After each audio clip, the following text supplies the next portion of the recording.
Yo, what's up? Welcome to Plat Valorant, episode 133. We are not going to say any naughty little words now, are we, Douglas? No, I naughty promise. little words. I promise. No, none.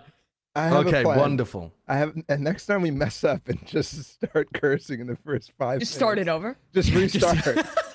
Just keep going, and the people who are watching live just get to hear the intro over and over again until we are just husks of ourselves. And the people watching the VOD have to try and tell, did we restart this episode already? Am I giving you a spiel? Was this already discussed in a former life? Who knows? None of us know. But also, it's always you, Bala. It is always you. It's not I don't me. know what it is. We You didn't got get potty mouth. demonetized last time. I didn't do anything. Yeah, You're but it was fine. you that said it first. Okay, anyway. Welcome, Douglas, to the Plat Chat cinematic universe. Thank you. I'm so happy to be here. I'm a little scared. I'm not going to lie. We've already been threatened with fines. Maulding has already taken place. And I don't know how many times we've started the show already. Josh has a beer. This episode's gonna be And off. yeah, I mean, we're done. Yeah, I mean, I've got freshly curled mustache. I'm feeling devilish. I'm feeling evil. I'm feeling like a genius. Holy. Oh, that does look good. I just noticed that you're full on committing. It's not to deliberate, actually. It's just because it droops, so I've just been twirling it to try and keep it up. I don't know what to do with it, unfortunately. Once Josh, it gets at to this this kind of point- length, I don't know what to do. You're just like one can of snake oil away from like renaming yourself Cornelius and like chartering a railroad. You're getting close. That's a great idea. I should do that, actually. I miss Why when wouldn't I do that? grifters did real things. Like these days, grifters just like make an AI business or like sell Sell you you on crypto. NFTs. But back in the day, you would like actually just like go to a town, sell some snake oil, scam some people, and then you just leave. Like it was such a real and honest profession back then. I mean, think about how honest it was. People are selling the Eiffel Tower and the Brooklyn Bridge to people. That takes more effort than selling, pictures of monkeys on crypto NFTs or Yes. something, We need to bring respect back to the Sorry. grifting profession. Sorry. People sold architecture, and that's Yeah, the grift. famous scam. Famous scam would The be little that Eiffel you... Towers? Yeah, no, not the little... What? You mean the little talking about replica the real ones? thing. Oh, He's you're talking about like the real thing. ones. People Oh, I've sold heard of this, yes. actual... No, I haven't. Well, they don't What? have the rights to sell it. Obviously, that's part of the scam. We're talking about scams here, right? Right, yeah. I have Explain no the scam, clue. though. I don't know. I'm not a scam artist. It's something to But you're do the with one them who brought it saying... up. Cornelius, break it down. It's something to do with. Wait, maybe if I find a large buyer that has a lot of money, I can pretend to own something that's public property, and I can sell them the license to it. That kind of thing. Okay, that makes sense. That's Thank roughly you. how the scam works. I Okay, understand now. Appreciate Should we it. discuss some Valorant? I think there was also there's something in this run of show that Kurt slipped in there. I think that says Bren made a special video for the Plat Chat community, and I have no idea what that is, and I'm scared Hello, to even Plat bring it Chat. up. Wait, It's what me, is Bren. this? I've got You may no be audio wondering on where I this. can't I hear. don't either. I I'm didn't in- hear it either. We'll save it for next week because I goofed up the audio then. I'm like 90% sure tease. viewers can hear it, but I must have not routed it to you guys. My bad. Just got a little Next week. teaser. You got a All little right, that's teaser. a We'll little play teaser 5 then. seconds every week. Ooh, and then you'll have to put them all together. It's like an ARG. You'll have to find out the new agent. Bren's on the inside. Oh. Let's talk Valorant, though. Speaking about, new stuff that the Valorant team is doing, how about some old stuff that the Valorant team said that they were doing? Wow. This is the state of the news cycle at the moment, by the way. Just me bringing up the fact that Valorant are still working on replays.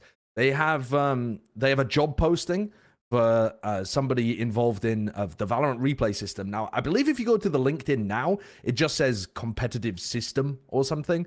But people have grabbed screenshots of it previously saying replay. I mean, if you bring up the other article, it'll show you the screenshot. But this one is just talking about the studio that's doing it, presumably anyway, because the job listings are for Riot Sydney, which is a studio that they bought that used to make World of Tanks. And they bought that out in like October 2022, and the reason that you can tell that is because the job listings are for fucking Sydney, New South Wales, Australia. For Restart working on the Valorant episode. replays. Restart the episode. Restart the episode. You Oh! It's fine. It's fine. Unbelievable. It's fine. No. We've already restarted 7 times, Bala. I can't restart now. This was the best take, so let's go. Are they just starting replays? Am I understanding this? No, What- sure. I don't- Software I think- engineering manager for replays. That's what I it don't originally think this was. means that they're starting it. A manager. No, I would think this is a little bit down the pipeline, and they're looking for someone to kind of deliver when we're near the end. My question is, how old is that screenshot? The original one, not the one that says manager got now, but the one posted- that said replays before. It got posted on like May 2nd or May 4th or something like that. So it's, you know, it was a Not that week long old. ago. It was just out when we were doing our last Plat chat, and I saw that we'd missed this. So I was like, stick it in the next show. Why not? Hmm. But yeah, it was fairly recent. So, you know, they're hiring currently. So that would indicate it's not towards the end of the pipeline. Like, I don't know how long. Listen, I don't know how long Well- any of this stuff takes. But Okay, here's my let me allow me to put on my tinfoil hat. And let me Okay. ask you all a question. Why on earth would they change the title of the job? To not leak things because they were Sorry, like, leak? oh, the community figured it out. Let's change it. Also, it's business. If there's one thing I know that business people love doing, it's changing their job title. They love that shit. If I can go from being the replay engineer or whatever to the manager of software engineering on Valorant, that's sick. Oh my god, I'm the manager of software engineering on Valorant. Think about how cool that looks on my operation. LinkedIn. how would you? What about if I changed it back though to director of replays? Oh, then I take that. A director level is better than a managing level. That's literally me when someone changes my job title. If Wyatt were to like chop my day rate in half and change me from being like on air out fucking like Valorant like analyst contractor person to like director of video game broadcasting operations on air thing, I would take that. you would take a that, 'cause job it would title look that had thing at the end of it. Yes, because it would look better on my LinkedIn. The only conspiracy theory that I can drag away from this is if you follow the little trail of breadcrumbs, right? The job title originally in the screenshot said replays, and that is for Sydney, New South Wales. Now, if you go into the LinkedIn page, that says that it's at Riot Sydney, and Riot Sydney, they only bought that studio out in like October 2022. I gave you the previous like announcement, Kurt, the one that you pulled up in the first place. Now, unless they've ported the entire stuff over, does that mean they only started working on it in October 2022 or, you know, November, whenever they fired it up? Again, I have no idea. And Working I on also what, don't sorry? know, working on replays. Oh. Because they only had this studio that's presumably working on it. Like, I mean, don't know. Is it a global thing that they work on replays? Are they It's only doing it potential- here? It's I don't know potentially how it that works. they did like quickly start that project with this company, or with the the company that they acquired. But usually those projects aren't going to get started like until the acquisition actually goes through. So you're talking like January, which does actually line up with Anna's tweet that said replays were in development. If you remember that. Oh, back in, sure. like January, like late January. She was like, "We're working on a bunch of stuff, by the way, and replays," which was like 6 months after the original thing, the original Ask Valorant that said, "We're not doing replays. You guys suck." If you remember that. So Yeah. maybe they did end up spinning it up at this company, which indicates to me that it's pretty far off still. Yeah, that would be the conspiracy theory angle that I would take, is that it's probably pretty far away. The other thing is, what if it was on conspiracy theory number 3?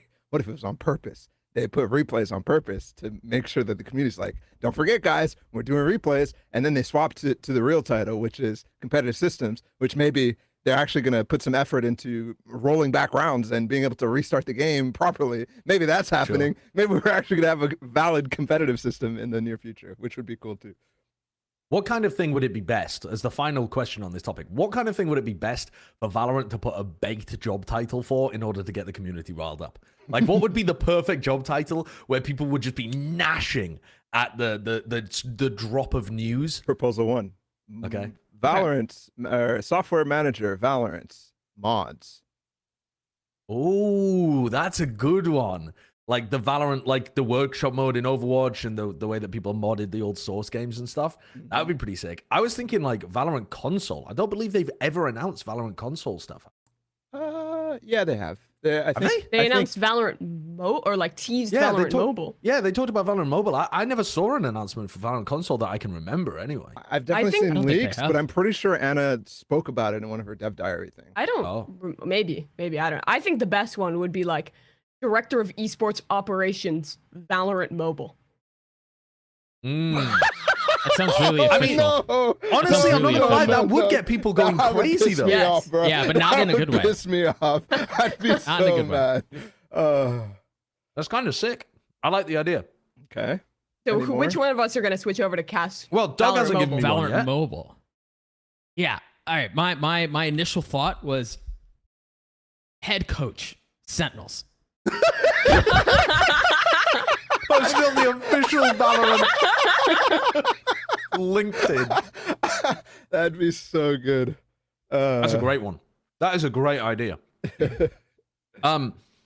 We're not going to talk about Sentinels just yet, but obviously we're going to get onto that at some point. Like if you're here and you're like, oh, they're 20 minutes in and they haven't talked about Sentinels yet. What's going on? Do they even know?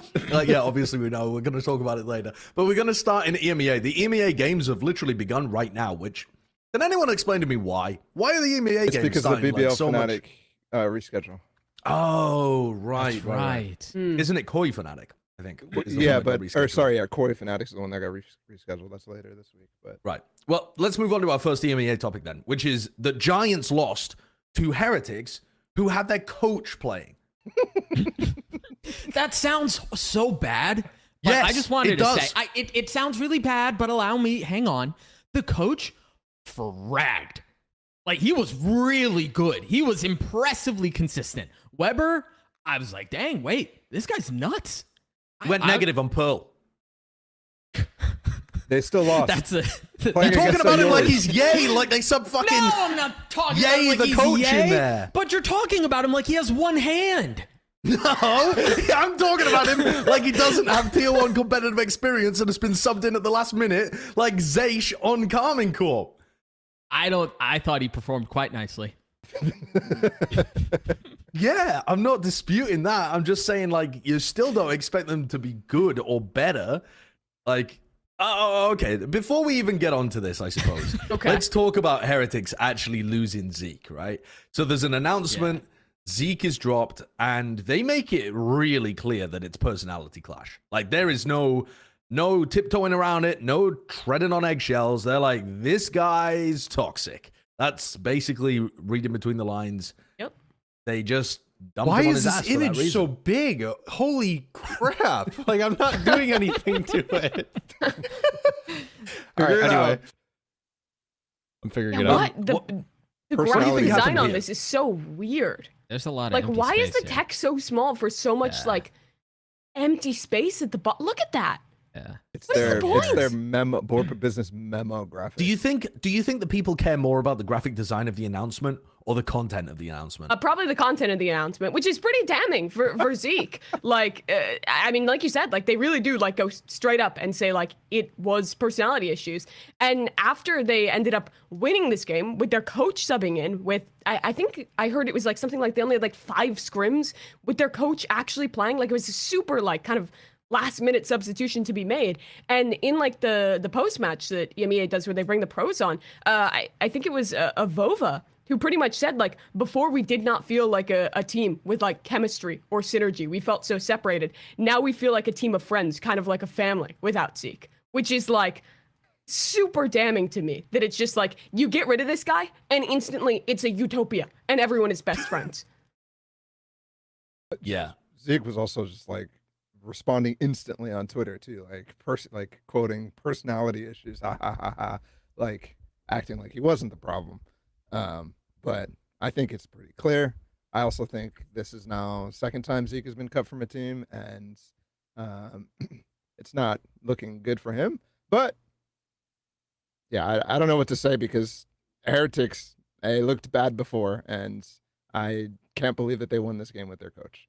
Well, they showed kind of flashes of looking decent. I know that people love to clown on, obviously love to clown on K-Corp, but the game they played on Split against Carmine Corp, I thought that they actually had like some decent synergy together. They had some good ideas of what they wanted to do. And coming into Pearl, playing the Jet Yoru, it looked like a Pacific comp. They're running the Harbor, they're running the Solo Astra, they're running the Fade and the KO. It's very Pacific meta, or EU meta, I guess you could say, rather than the Americas stuff that people have been running that looks best. But they were really drilled. Like their executes, they had C's lineups grabbing people. Mixwell clearly had some like very set ideas of where he wanted to go to put pressure onto people. I think Giants got really stunned by this opener. Yeah, I think particularly just these A-side hits that they just kept going for. Like this first attacking side just felt like Heretics in like so many rounds was just like screaming this A hit, which is like you're talking about, like seize the guy in the corner, flash around, have the Yoru like teleport front box and then scale together. And for Giants, after like playing like the first like 4 or 5 rounds and just constantly losing people on sites, they started playing like these full retakes that every time just looked so uncoordinated. Like someone from Heretics would like fight slightly forward in the post plant, get a kill, and then Giants would just like lose someone and just do the classic like, okay, one person's gonna try and make a play to even the man advantage and get back into this one. It really looked like they were crumbling throughout that first half, and they managed to recover and make it a closer map. But I was honestly, for a team playing against one that had very little practice, that is playing a comp that I think, well, they had some well-drilled and cool ideas around, can be pretty one-dimensional. Their responses to it were pretty dreadful, honestly. Yeah, I mean, it takes a lot to be ready for your, and I also think that Heretics, like, obviously, I think they said they took inspiration from the EG game that they lost back at Lock-In, where they got played against the Yoru as well. But there was, like, a lot of adjustments, too, to make it more optimal, less gimmicky, in the sense that they were, like, relying a lot on the micro plays, a lot on short distance TPs to cut space, rather than, like, overarching fade Yoru TP combinations or something like that. It was quite nice, and honestly, I think a lot of teams would get caught off, and that's why you do see teams sometimes go for picks like this, is because of the result that you get here. We haven't really seen anybody be super successful with it, like just like pocket picks like this, but I think this is something that is unexplored, and Heretics clearly have been working on it probably before Zeke got cut. Would you call it gimmicky? Like this approach of trying to run like a pocket style play like this? Absolutely. Yeah, no, for sure. Gimmicky, like in every sense of the word, because it relies on the opponents not knowing where the Yoru is going to TP, not being able to pre-fire, not knowing exactly what the fake TP could mean or any of these things, right? So like without that prep, it becomes very difficult to react within the first couple of rounds to it, and by that point it can snowball. I think that's what happened in this game. Bizarrely, this game kind of cracks open a lot of different possibilities in EMEA. If you want to bring up like any of these teams' scorelines, it's all right. We can watch some clips as well, and I can just talk through it. It's whatever keeps the people most entertained, to be honest, Kurt. But the fact that this event happened where Heretics have beaten Giants. Heretics have 2 games coming up against Koi and Vitality. Now, they are definitely going to be favored against Koi, I think, even when they're playing with their coach in there. And Vitality have not been looking amazing either. Vitality play, both of their games are actually against Giants and Heretics. So it feels like Vitality are kind of the kingmakers here. And all of these teams are still on the playoff cusp, along with BBL and some of these other squads. Like, there are so many different permutations of what can happen based on what people's form looks like. Do you think it's going to make a major difference? What, this loss in terms of? Yeah, like, do you think that this is going to spiral into Giants losing out? Because a lot of people had Giants as very firmly the 4th best team in the EMEA. Yeah, I don't know how like I changed my perception of Giants other than like the specific stuff that they did poorly here. I think one thing that I'm seeing is Giants like trying to trend towards like the meta, more like the stuff that other teams are successful with rather than some of the stuff that they're successful with. I mean, you see it here on Pro, you see it on their Lotus comp as well, which they have been kind of doing throughout the entire season, but it's losing a little bit of the uniqueness that they had, where they had this advantage that Heretics do. So I fear for them.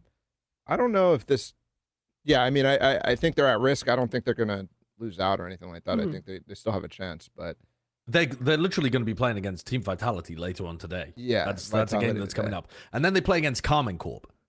Yeah, exactly. I mean, if they lose to Heretics, though, can they lose to Carmen Corp with their coaching? No. The perception I got about this game, which is why I'm like not trying to de-rank Giants that much, is Heretics played really good. Even the Lotus game, which I thought even more was going to be troll.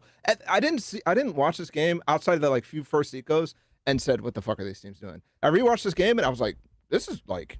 pretty good, other than some of the reactions that Giants are making. Like, and that stuff is already hard to get no matter what. And on Lotus too, I thought Rhyme's calls were very good. I thought Hoodie was playing a fantastic game. Like, there was a lot of stuff that you could take away from this and say, this was just a good game from both sides. So that's why I'm not like de-ranking Giants because of it. I still think they're a top 4 team in the league. I think that like the first game, I was pretty negative on Giants in the first game. Like, I really wasn't super impressed with like their ability to adapt to the Yoru. But I agree with you. I think they played a pretty darn good Lotus in the second one. I mean, it went like to like 1 million overtimes if I remember. And they played solidly. I mean, it's this team is never one that I think is gonna like wow you and come out and like show you like a really cool, interesting, gimmicky strat, but they can just play like for the most part the fairly default comps fairly well, and I think they did that on Lotus. And I actually really liked this the Lotus from Heretics. I'm always a fan of these Neon comps. I think their defensive side, their rotations were really good, as you would expect with these kind of Sky Neon comps. Their retakes were looking solid, but I don't think it was like Giants spiraling out of control. And for that reason, I'm with you. I think that they should still be fairly heavily favored off of these next 2 games. I think there is definitely a chance that they could drop one of them, but if I'm correct, I think they only have to win one of the next 2 games to make playoffs. Like, I think they're in pretty good condition with how like strong they were early in the season. It's not that clear cut because there's most likely it's going to kinda be a different. mad. They have to like, win. It's both to multiple keep it fully in their own hands, and I think if they go 1-1, then it could be kind of random. Yeah, it depends on how other teams do. This is just always the way with these big round robin tournaments. You get to the Yeah. end and there's just a billion permutations. It's a Yeah, 'cause mess. there's not enough games played. If there was more games, it'd be easier to. I don't know. Well, and the truth is too, like thinking back, and the Lotus map in particular, if not for late round heroics from Mixwell and from Weber, this probably goes to map 3. I mean, I felt like Weber had multiple 2Ks, 3Ks late in overtime rounds that were single-handedly clutching the rounds out from Giants' hands. So I think it could have easily gone the other way, and we're probably having an entirely different conversation. I mean, it was like a just Weber heroics. 4K in the second half. Like, Yeah. I think Giants won the bonus, and it was looking like the momentum was going to get out of control, and then Weber had that 4K round that kind of shifted the momentum back. By the way, just want to point out and ask you a question on top of this too. The Neon comps on Lotus currently in the in this year, so including lock-in as well, they're 13-4 across all teams that are running them. 3 of those losses are from Liquid. So if you take Liquid out of it, they're 13-1. Like, actually Liquid has played against that bonkers many good. Neon comps. That's fucking crazy. Yeah, I can't what, believe sorry, there have say been that that again? many. Neon. Oh, right. Well- Liquid is. Yeah, you got it. No, Liquid have played 3 times. Liquid themselves have been running. the Oh Neon right, 3 they're times. running the Lotus comp. Right. Yeah, so that's what I mean. If you take Liquid's losses while playing the Neon comp out of it, then all the other teams are 13-1. You've got Cloud9 playing it really well. You've got Foot playing it really well. You've got Heretics finding a lot of success with it. Zeta played it once in Pacific. Did I mention Cloud9? I can't remember. Anyway, did. these teams are doing exceptionally well on this map. And I think when you watch them play, it's so obvious Hey, why. Like, Holy the shit! rotates are perfect. The stuns are amazing. Outside of Crew and Team Liquid, every team who's run a Neon comp has been flawless. Wait, sorry. I didn't count Crew in there. I forgot that they played it. Okay. So I need to update my numbers with Crew. They only How played many it times once have Crew at played? Navi. It was only one. Right. So it's 12-5 then. 12-5. That's and- still insane. yeah. That's still Yeah, insane. that's outrageous. That's insane. The Are the only team comps- apart from Crew and Liquid that have lost on it is Foot. They've lost once. They're like 4-1 on it or something like that. So, even that team is doing fantastically at it. Are the comps the same? Are there minor, like, subtle differences? to Pretty sure how it's they're the running it? same with everybody. It's just the meta comp that people are running, except with a Neon instead of a Jet. But maybe there's a couple of teams that are doing something slightly different. But in Like general, Breach I mean, or whatever. Foot were doing something different actually, because Foot were playing KO, weren't they? And they played Sage at the beginning, but then they moved over to Viper. So there are some differences, but overall, it just feels like the Neon is having giga impact. I mean, I on think this it's map. just so much significantly better. It gives you so much more like variability on what you can run on defense. It makes like if you want to go for like gambits and fight for like a lobby or like C long control, stuns and a neon dashing across helps for that so much. On the defense side, if you're like playing a slower style, your retakes or your rotates are going to be on point. Your stall is way better with the stuns, and on the attacking side, the stuns are also like super nice for being able to like early take space compared to the Jet, where like you know, it's Jet. It's what a Jet is going to give you. You're going to have someone who can op pretty well. You're going to have solid site anchoring with the cloudburst and stuff. It just feels like it provides so much more value. And yeah, I'm honestly surprised we haven't seen more teams trying to pick up this comp, particularly in Americas, off of a lot of teams, I'm sure, scrimming and playing against Cloud9 and seeing their success, that more squads have not caught on. I think the other regions, we've started to see more and more teams like here, Heretics picking it up off of kind of, I guess, Foot being the first squad to run this. It's really good. Especially with some really good neons in the Americas overall. I mean, it's actually, if you think about it, it's really the Pacific region that's lagging the most behind because they've only got Zeta playing it, who've only played it once. I mean, DRX, I mean, maybe they'd have to change the rules around a bit because it is a bit weird when they run RB on the Neo. They're also just not playing Lotus at all right now, so it's like... Sure. Yeah. But I could definitely see that being an amazing comp for them if they found something that Foxy9 was down to play. Yeah. Anyway, the EMEA game is going on currently too. If you're watching Plat chat, I mean, you might as well pull up Koi Fnatic on your second monitor. It's a second monitor kind of game. I'm not gonna lie. It really should just be an absolute flattening. Fnatic dominating. But then so should some of these other games this week, including NAVI playing against Liquid when Liquid had a sub in. A Fortnite fucking content creator, for God's sake. And yet, that was not a dominant game.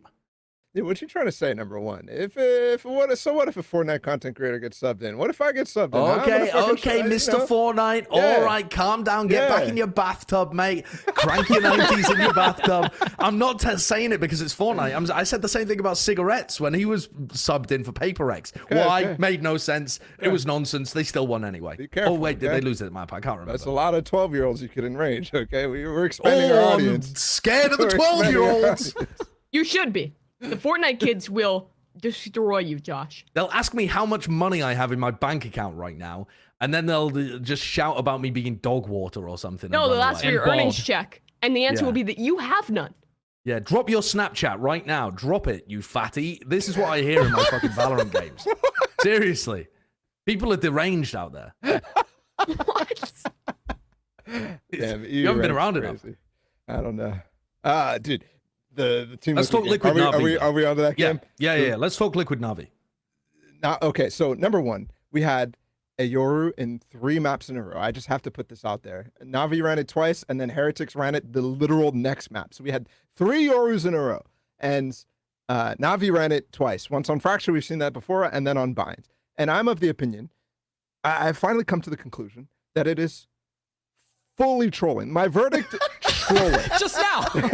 No. Because these guys last week when we were talking about Navi, we were like, oh, they're Yoru, are they trolling? Is it good? And Sean was like, I kind of like it. Of course, Sean was like, I kind of like it. And Josh was like, there was some good ideas. He was like TPing better than they were before when Angel was playing Yoru. And I was like, this is ass. I'll tell you right now. They had like, here's what they're doing, okay? They're in full season mode. It's like we're easily going to coast those top 2 seed. It's fine. We're Navi. I have Zipan. I have Shao. I have Sugetsu. That's what Angel's thinking. He's like, I have the best players in the world. Whatever. We're gonna coast. So what I'm gonna do is I'm gonna say, hey, you guys play some different shit, okay? And just figure out stuff to do, and we'll call around that. And he's trying to empower his players to come up with strats and creativity. Because if you watch Bind, there's no way any of that stuff was drilled. It's literally just CNED throwing random TPs and his teammates not having anything to do with it, not even remembering that he's playing Yoru for the most part and playing for themselves. That's all that's happening. And that's why the game was close.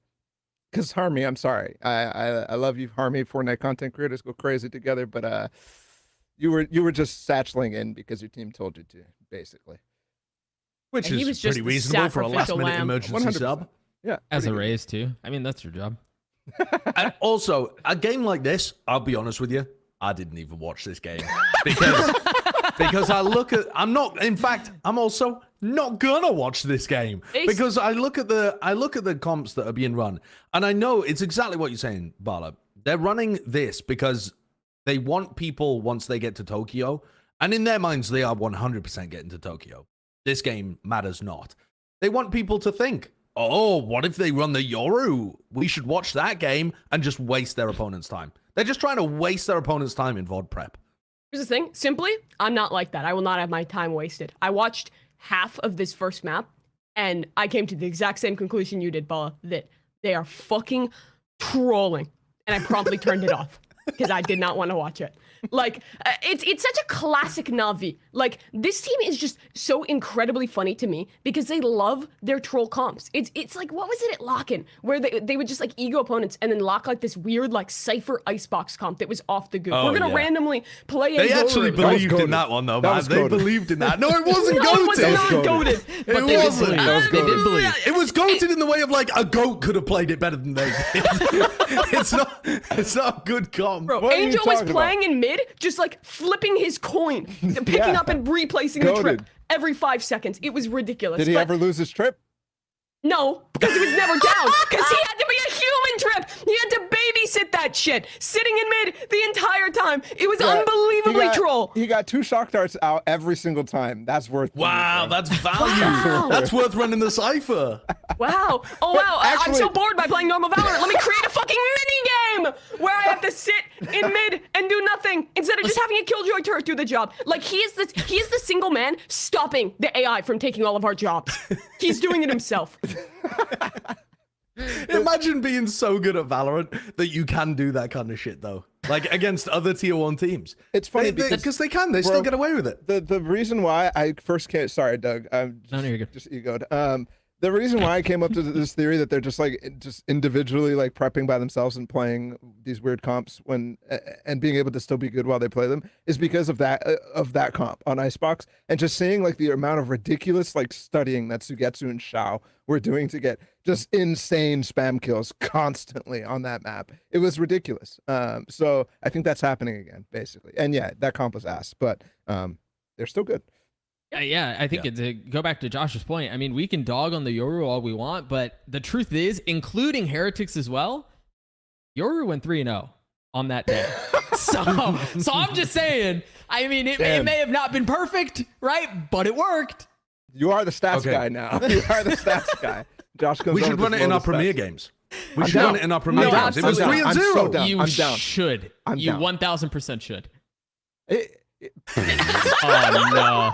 This is all part of the troll as well, right? We're so I've good. seen way too many teams. I swear to God, it's a conspiracy in EU where people are spilling on purpose to get tech pauses. I swear to God, because that was sinister. Zipon, look at the smile. Replay that. That was sinister. The dude instantly is just like, hey, look at me. Oh, look at that smile. That's the smirk of a I believe it. That's right the same there. reaction I had when I spilled coffee across my entire keyboard and threw our premiere match. I don't think it was unintentional. I think. By the way, that just I went back happens. through that. I went back through that in order to like clip it out for my YouTube channel. I didn't realize we were up 12-9. Like, to hell with the OT. We were up 12-9 and we allowed that to go to overtime and we ended up losing It's the 16-15. Sense attack side, bro. What do you? But our attack side is so I much better than trolled. that. We were trolling. Yeah, we and did in a bit of OT, trolling. I It's all watched good. it It's all good. back. I It's all watched it good. back before the show one day, and I was just depressed. It was so sad. We threw All good. so hard. They were literally using their silver drone at the beginning of the rounds. I didn't pay attention to it any time, even though Bala was calling it every time. Never tried to do a late round hit where they wouldn't know where we were. Never tried it. Never tried it. Not gonna. It's up. impossible with the lemmings we have on our team. Oh, I mean, yeah, that's absolutely true. TikTok brain over here. Every time I judge mode, I want to surround. Every time I judge mode, I want to surround. It's undefeated. Well, if you want to see those VODs, they're out on the internet somewhere. But otherwise, we'll keep talking about the professional Valorant. However, I do want to talk about VODs in general. And Kurt, I want to empower you to go on a rant, my son, because the notes that you've got in here actually slay. I mean, the EMEA VODs, tragic. Yeah, it's just like you go to this Giants game here, and oh, there's 2 maps played? Why is there only 1 map here? I want to watch the Lotus game. It looked pretty good. It was in overtime, right? Well, the only way to find it is if going to like the official Valorant site and clicking the link, which Bala taught me how to do. Thanks, Bala. You go there and you finally watch the VOD with 27 other people that got to watch it. Why the fuck is this hidden so deep into the doldrums of the internet? Like, don't people want to watch this? Like, I don't know. I don't get it. What the fuck What are I they hate doing? about it especially is I think all the Valorant regions do this. They make it unclip. Can you just like Can we just like search a random game? Can you search like Navi TL map 2 in YouTube right now? And what it will pull up is like Valorant Mundi or Tarek Reacts or Sliggy Reacts or some shit. It brings up CSGO. Or That CSGO. makes sense. That Okay. does make Sorry, sense. You have to put Valorant in there. Okay. Yeah, Valorant Mundi. Valorant Mundi. Fire. Dude, look at that SEO. That's crazy. Hey. I mean, that's probably because it's our account. No, Yeah, no, maybe. You stop. You stop. But also, like, why is it impossible to search for VODs and get the official one? Yeah. So the Americas League has done it properly because I was pestering people forever in the off season to make it so that the VODs are not. Well, I don't know if it's my fault or whatever. It was I'm all not you, taking Bella. credit. Take full accountability and Yeah, credit. take the credit, King. They're not unlisted anymore. So you can go to this account. It's in a playlist, and you will actually search. If you search games, they'll pop up because they're unlisted, and there's like 15K viewers on every single one. It's like, I don't know why you would not do that. I think it's because they want to drive viewership to their own website, and so they make it unbelievably hard to find VODs so that you go to the Valorant Esports website. But I don't think that makes any sense. When I follow these accounts on YouTube, and one of the big reasons that I subscribe to them is because they put out really cool, like, short content as well. And they also, you get to see, when they're live, they pop up in your feed if you subscribe to them, whereas it's much more difficult in terms of discoverability if you don't. If you do that, your subscription box gets flooded with VODs. So that's one of the reasons why people have separated them in the past or made them unlisted or stuff like that. But that's still no excuse for having them completely hidden in a place where only 27 people total have found it. Well, I mean, Kurt, you said that, but that's also the amount of people who would watch that game anyways. Like 10 of those clicks are me. And the other are Weber's mum, Weber's nan, Weber's granddad. Like, he got the whole family round to watch him pop off. The Spanish VOD would go crazy, but the English speaking one, nah. The other thing though is the playlist in the EMEA channel is just not being updated. Like, they're just not adding the games to the playlist anymore. So you couldn't even find that game if you like knew how to do it through the YouTube channel. And then the last thing is these are new YouTube channels: the Valorant Champions Tour EMEA, Valorant Champions Tours America, Valorant Champions Tour Pacific. They're no longer KR, they're no longer NA, none of that stuff, and they aren't linked in like the main Valorant esports channel anymore. Dude, so, that's like, so funny. Playlist link. Playlist link. That's so funny. Just playlist link. So That's fix it. Oh god. Yeah, I'm not gonna lie to you guys. I didn't know. I couldn't tell you if I've ever been on the Valorant Esports website at all, and I didn't know VODs were there to begin with. Right? Like, I don't know. As someone who's on the outside, if I were to try to scour YouTube, which is insanely difficult for Game Changers VODs as well, by the way.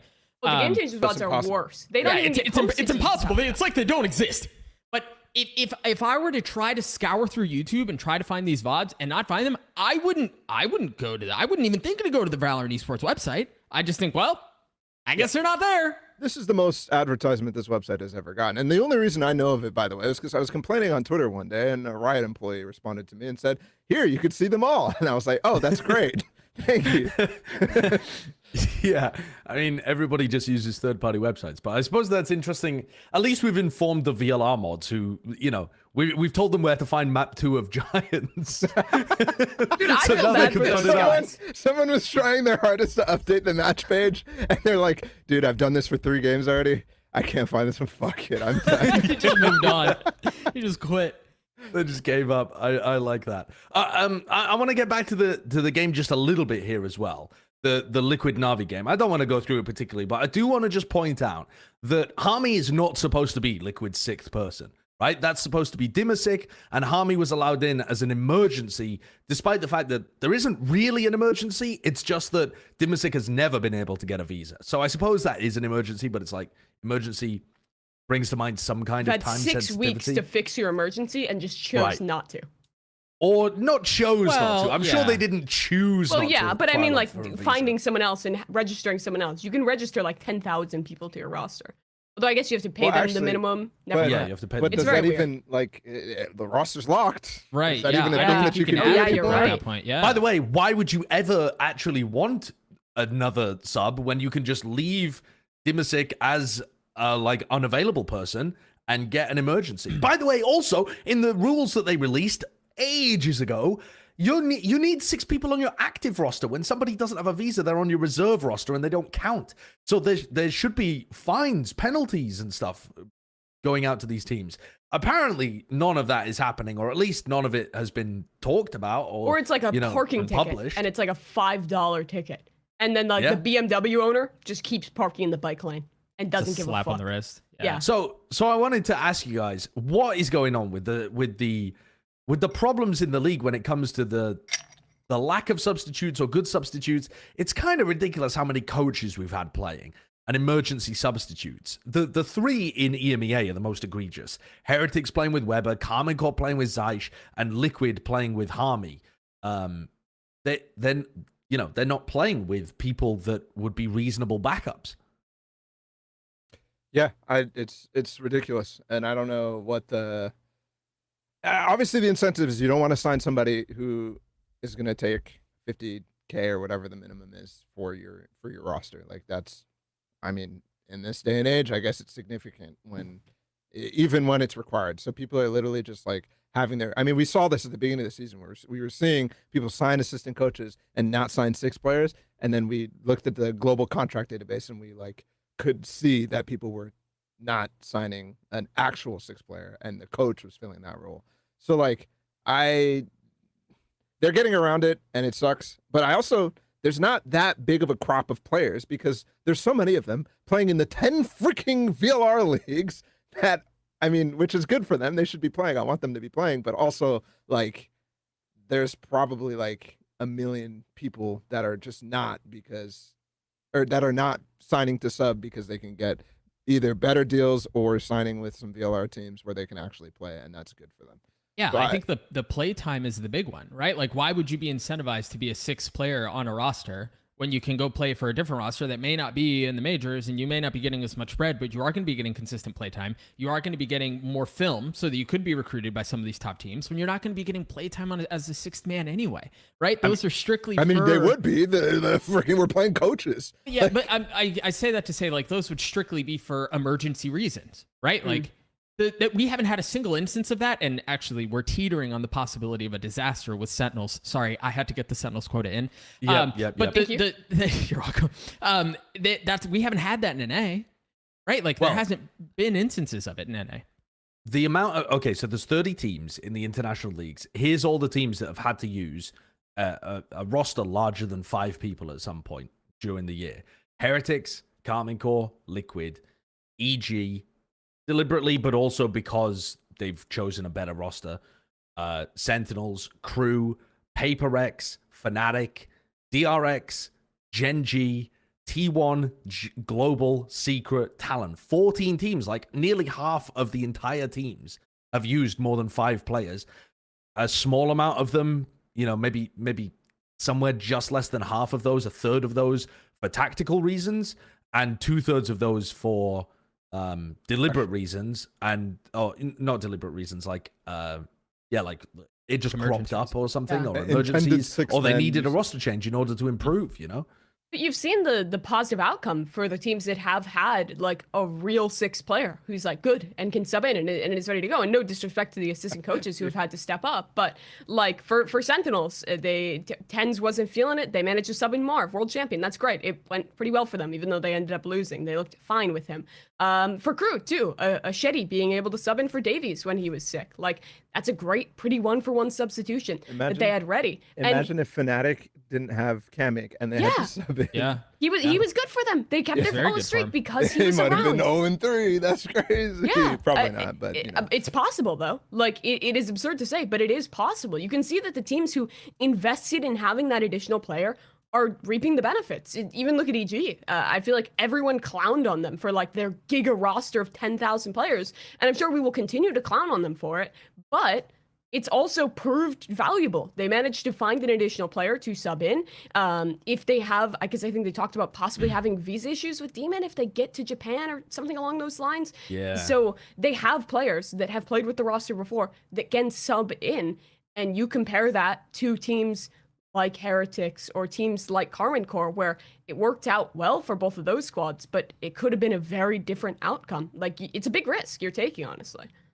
You brought it up, so I do want to address it. Demon One said on stream recently that if EG make it to Tokyo, which seems like a ridiculous sentence to say, except that they've been doing pretty well, and we power rank them 5th, and there's 3 teams that make it to Tokyo, right? So it's an outside shot, but it is possible that EG could make it. Demon one of the biggest reasons why they've got to this point, would not be able to go with them, apparently, according to what he said on stream. Now, from what he said, it was kind of difficult to understand the clip, but he said it was like they submitted the roster a long time ago because they needed to do visas. Why they wouldn't submit more than 5 players when they have a 10-person roster, I cannot imagine. Is that them just penny pinching again, or is there some rule about only taking 5? Like, why would that? Why would you possibly, when you have a 10-person roster, why would you lock yourself into a 5-person roster that you were only using for weeks 1, 2, and 3? Are you not required to bring 6 players to the global events? I'm pretty sure. Yeah, there was 6 players. There was 6 players for every team at everybody lock-in. at lock-in. Which But just that's the makes me think bonkers that, thing. Demon One said that he's the 6th player when they go. Why not just play?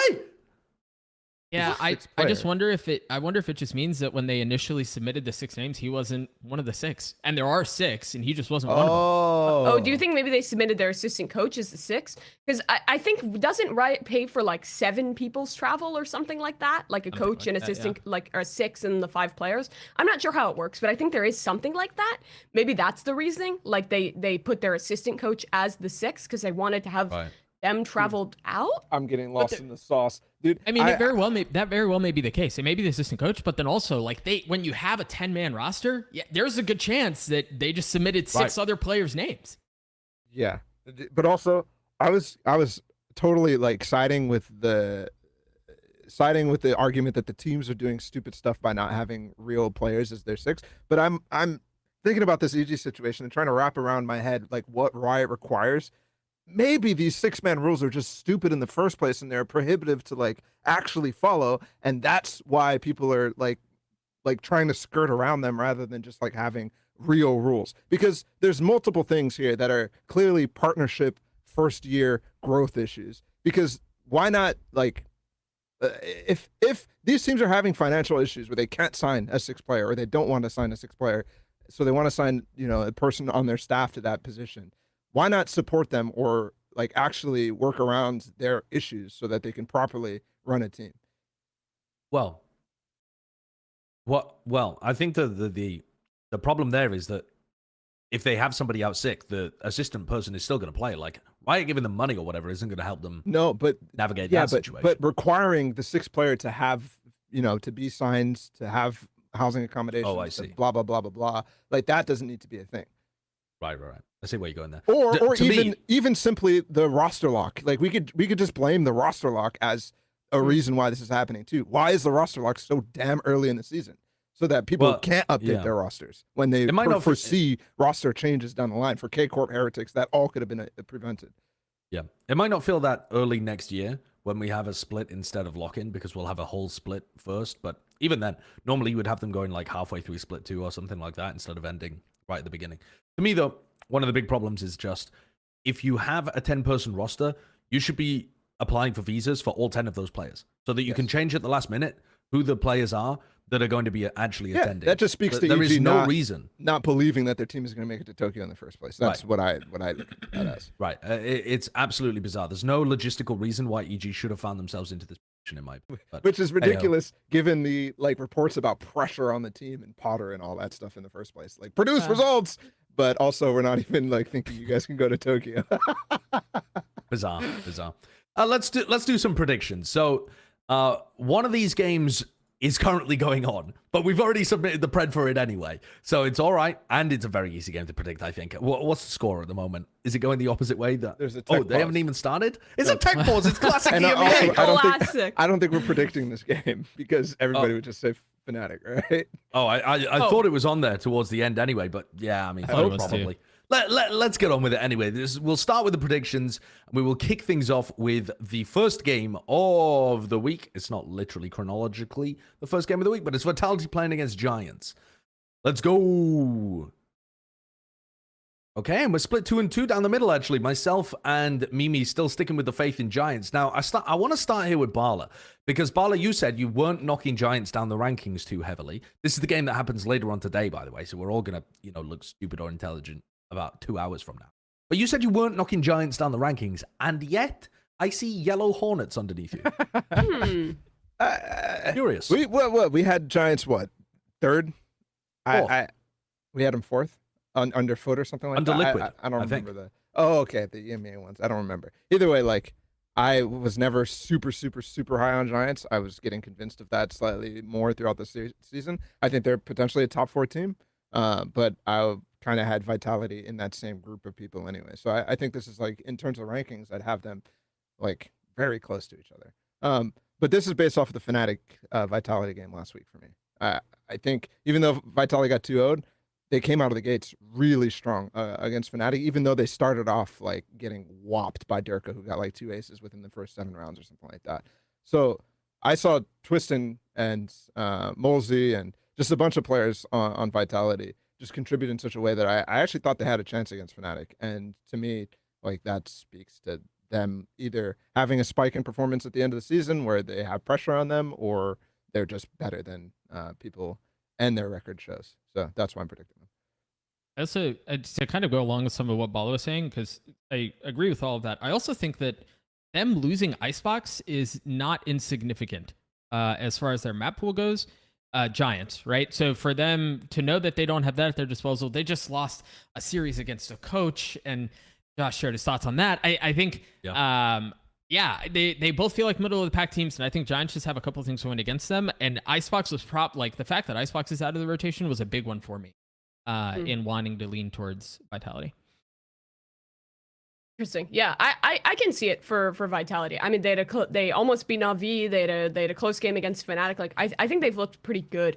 But for Giants too, I mean, it kind of goes back to what we were saying earlier when we were talking about their loss to Heretics. But like I feel like even when this team loses, they still look pretty sound. Like I still think they're showing good ideas. Like the Lotus map was super close. They honestly should have closed it out if it wasn't for a few individual moments. And I think they've displayed more consistency throughout the season for me, of being kind of like a team who is very consistent in being the middle of the pack squad. Whereas for Vitality, they've had like kind of those higher moments where like they almost beat like the 2 top teams like they did in the last 2 weeks, but they also have like lost to BBL when BBL wasn't really looking in form. Like there's just been so many kind of weird inconsistencies with me that, well, I think this is going to be a close game. I lean slightly more towards Giants, probably like 60-40. Okay. All right. There you go. There's a look at the secret hidden document as well. But the next game coming up then. Let's go back into the document. Well, the next game that we're predicting is Foot playing against NAVI. Has anyone got any faith that NAVI are going to troll this one away? Hey, Foot No. This is often the image taken before disaster, though. Yep. What a classic. I wasn't very close. I had thoughts about punting for Foot because of Navi trolling, but then I like looked at the situation for Navi and like thinking, okay, they need to win 1 out of the next 2 games in order to clinch top 2. And I think it's going to be this one because they're playing Fnatic in the last one. I don't think they're going to risk it. And they're going to troll, don't get me wrong. They're not going to play their real comps. But yeah, I mean, they should beat Foot. Here's a classic with Navi. It's like, once you believe in them, it won't happen. Once you believe something is going to happen with Navi, it will not happen. Once you think they're trolling, and they've trolled enough that in your heart of hearts, you honestly believe that they are going to troll hard enough to lose a game, they will cease their activities. They will stop trolling. It's just the most classic Navi. And in this match, they were so fucking troll last week. They almost lost that game. They shouldn't have. The comps they were playing were just gross. But they need to win this one to get top 2, like you're saying. They're going to clean it up. I was close enough to believing that they could troll this game that I know they will not. And they're just going to stomp Foot. Okay. Logic. I like that. Logic. They also, I mean, they're good enough that even when they do troll, They still win games against good they're teams. still winning, right? Like it doesn't, I don't know. I that mean, they even lost to necessarily Koi, matters. guys. Like, let's be real quick. They lost to Koi. Well, that was also that was like a long week time ago. 1 That or was week something, 1. Yeah, wasn't that it? was a long time ago. That was when they were hyper trolling. Let's move on to the next game then. It is BBL playing against Team Liquid. Should be another fairly one-sided one, I think. Oh, that. So there we go. And does poor it hurt? BBL. Poor BBL. Do we know where the Sayf is playing again? They're By the way? trying so hard. I don't know. Gander over towards his Twitter. All good. Weber is literally yay, as per Doug. So it'll be fine. Weber's on Heretics. Wait. Dude, what are you doing? Liquid's just gonna get Weber in They're instead of gonna Harmony. get Weber. They're gonna sign Weber for this week. It's gonna happen. You heard it I here got it first. confused. Too many people are playing with a 6-man. Fortnite guy clears. Okay, Fortnite guy clears. I mean, I could see there being some problems if they still have to play with a sub, but if Sayf's in, I think they're just gonna murk. Yeah, if By the Sayf's way, in, Say- GG, but if not, Yeah, then- the fact that Sayf has had a couple of weeks out means that his stats are still insanely good because he just had a couple of I mean, he's a great player too, but he had some bonkers performances and then he's never had the losses to drag it back down again. So he's currently, I think he's #1 in the world or something in terms of his ACS and rating and that kind of stuff. Yep. In terms of the international league, which I don't think he would still be exactly on top of the pile. By the way, Had he played all of the games. one of the questions one of the reasons why I watched the TL NAVI game back. Uh-oh. Hey, I'm gonna make a run right now. Yeah, we can take an extended break. I imagine it will fix itself eventually. you're starting to become better, but yeah. Yeah, I'm looking at we're at 1,000 kilobytes right now, rather than 0. Nice. So that's pretty good. People are saying we're back on YouTube chat, Okay. but I mean, I'm Just- only yeah, up. Kurt, just give let it a- us know give it a when few it looks minutes. healthy. Doug. no, it's freezing at the same time every time for me. Oh my god, I have 20 seconds left. Oh no. I won't actually hold you to that. Oh, we're back. Sweet.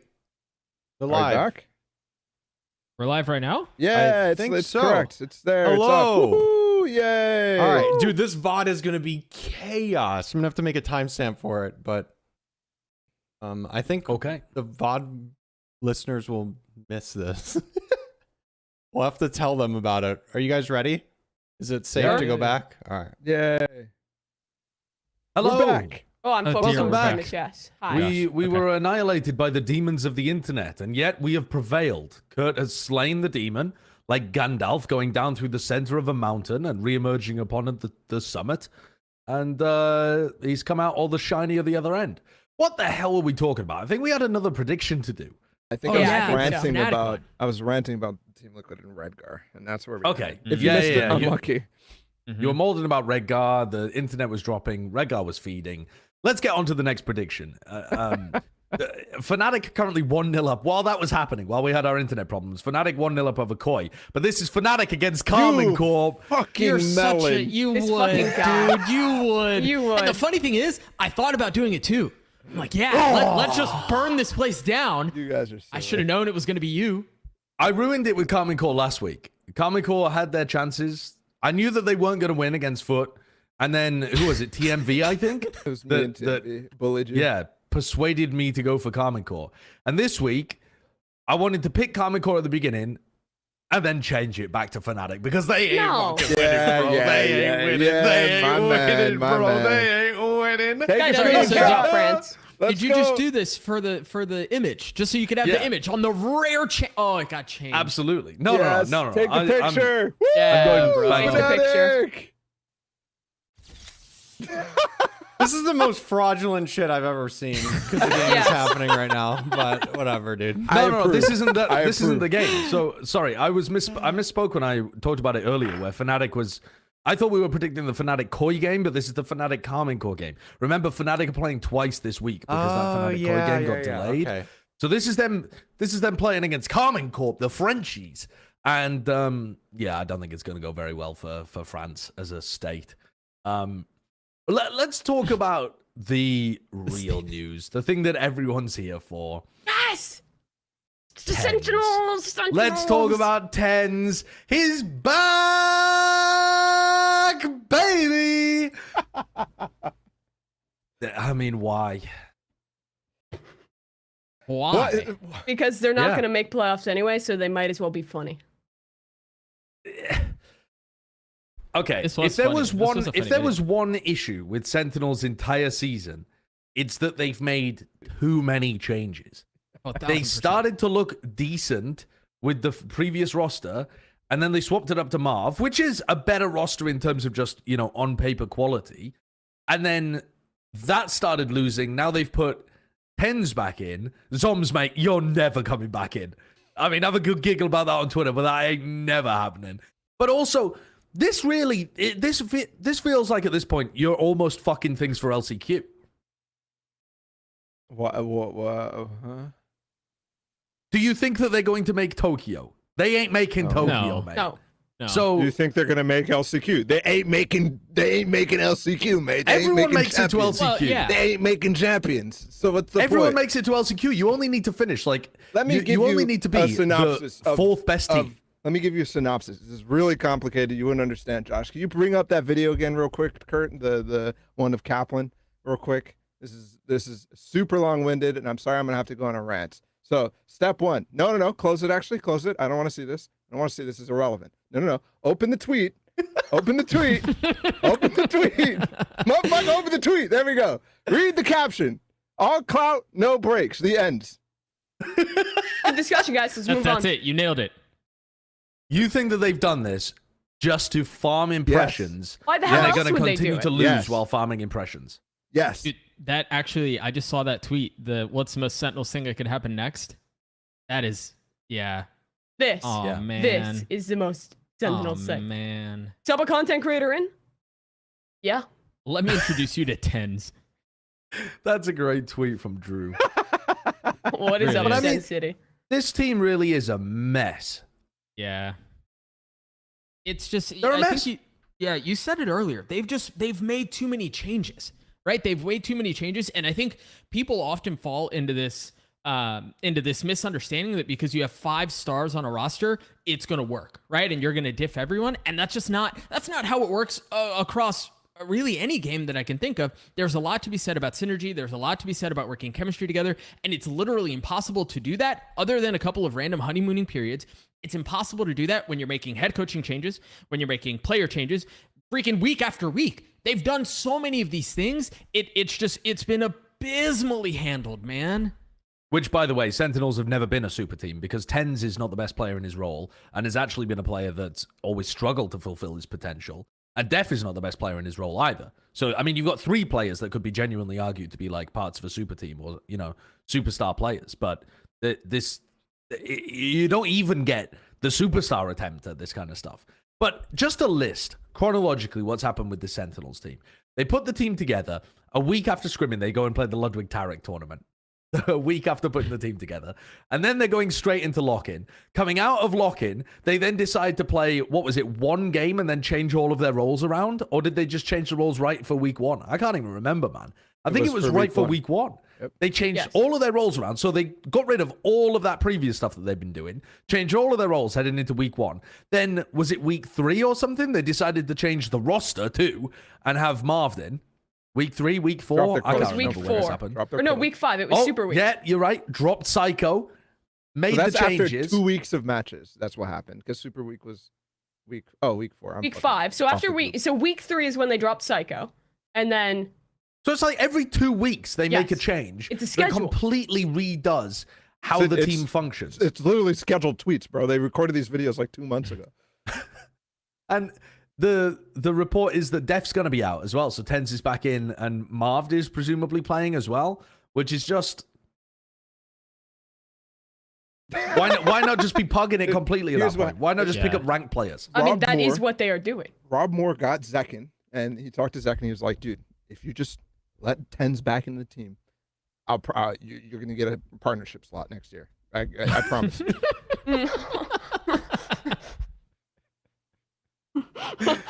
Oh, God. You've messed everyone Oh, up. No. There's not even anything interesting to say about this team anymore, though. It's I mean- actually just pure clout farming because Yes. they just fucked their year. Yep. Well, I think that had probably already happened. But I do think it's actually kind of sad to watch because I instantly think of Zekin and how insane of a player he is.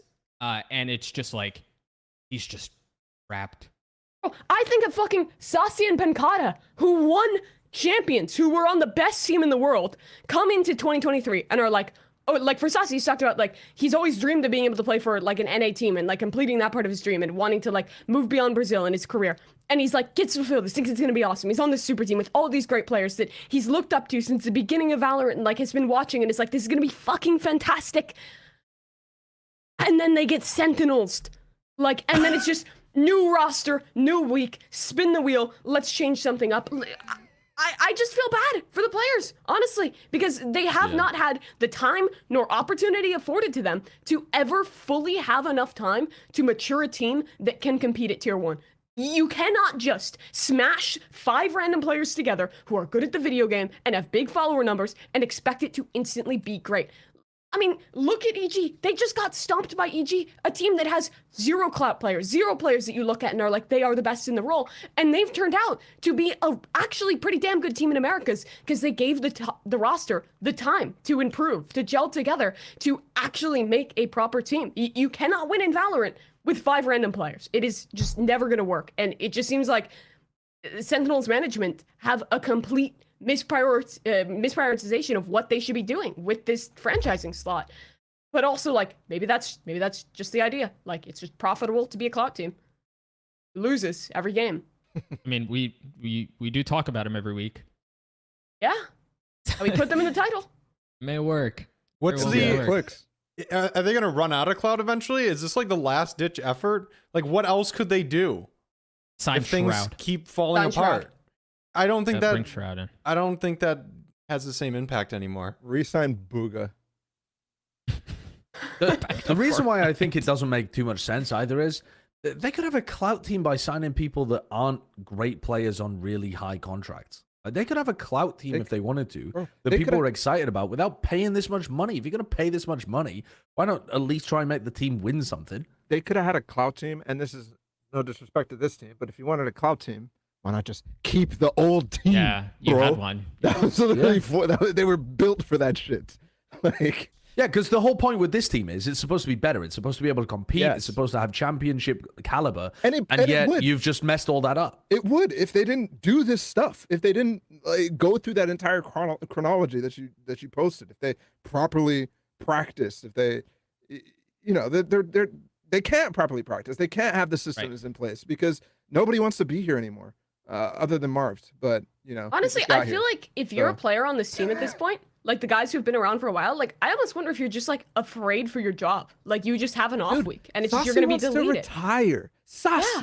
Sassy that of all is people. heinous. Literally It's- like at his peak, like And right if that- after winning champions. I mean, obviously, you're going to lose all the Brazilian goodwill that you've been trying to build up and failing at, by the way, even though some of the stuff is pretty, like, good and funny and, like, reaching out to that community. But, like, imagine Saucy retires after playing for Sentinels. That's just, yeah, I think you're right, Kurt. I think if stuff like that happens and they fail at this, there's nothing they can do. I To mean, add something to the timeline that Josh made way back, correct me if I'm wrong, but wasn't Dapper, didn't he get like the rug pulled out from under him and be like, yeah, you're a 6-man now. We promised you a roster yeah, I sub, mean, but- and then Shazam he had that just- too. Yeah, that bet on kind of himself stuff and with went to Dapper and G2. Chaz, yeah. So Yeah.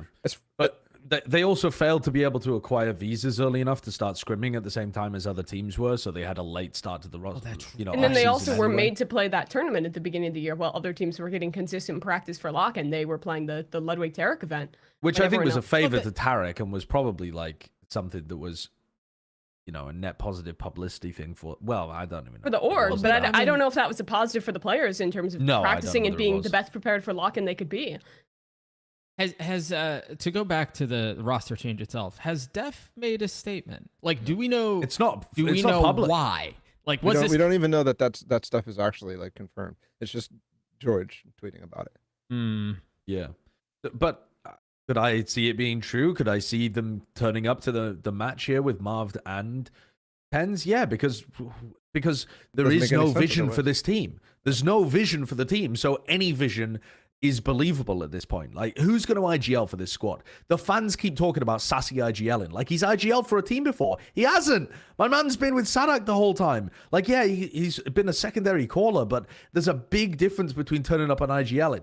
These fuckers are out here telling me that Marv is going to be mid-rounding for this team. Marv, notoriously quiet Iceman, 1099 independent contractor motherfucker Marv. Is going to be mid-rounding and secondary calling for this team. Cap, what are you talking about? You don't know the players. You don't know them like that, little bro. Stop saying they can just get random people into fucking IGL for the team. I mean, it doesn't make sense. Seconds in IGL, that's my theory. Dude, I mean, that's someone's going to pick it I up. saw that one a lot, yeah. You saw that one a lot? That was a pick it up. TW original. What are you talking about? That shit's never been said before in my life. Pancada's going to IGL. He's going to go from being the player that knew the least English and had to take English lessons to IGL in this team, and he's only going to call him Portuguese. Everyone else is having to download fucking Duolingo. Rob Moore is paying for their subscription so they can learn Portuguese so Pancada can call properly. Like, dude, that's the next pivot for Sentinels. When this roster fails, they just add more Brazilians to the team. Yep. It's going to be and they just get rid of the Brazilian NA roster. players completely. That's the pivot. they That's just, how they keep them just clout. poach the Furia core. Like, pick up like Khalil or something. Add another Smokes player. Like, I mean, something like that is the way back in, but I don't know. The thing is, obviously, they're maybe not obviously, but they still have a partnership slot. Like, they're still going to be here next year. So they're going to have to do something, unless Wyatt lays down the giga dick. But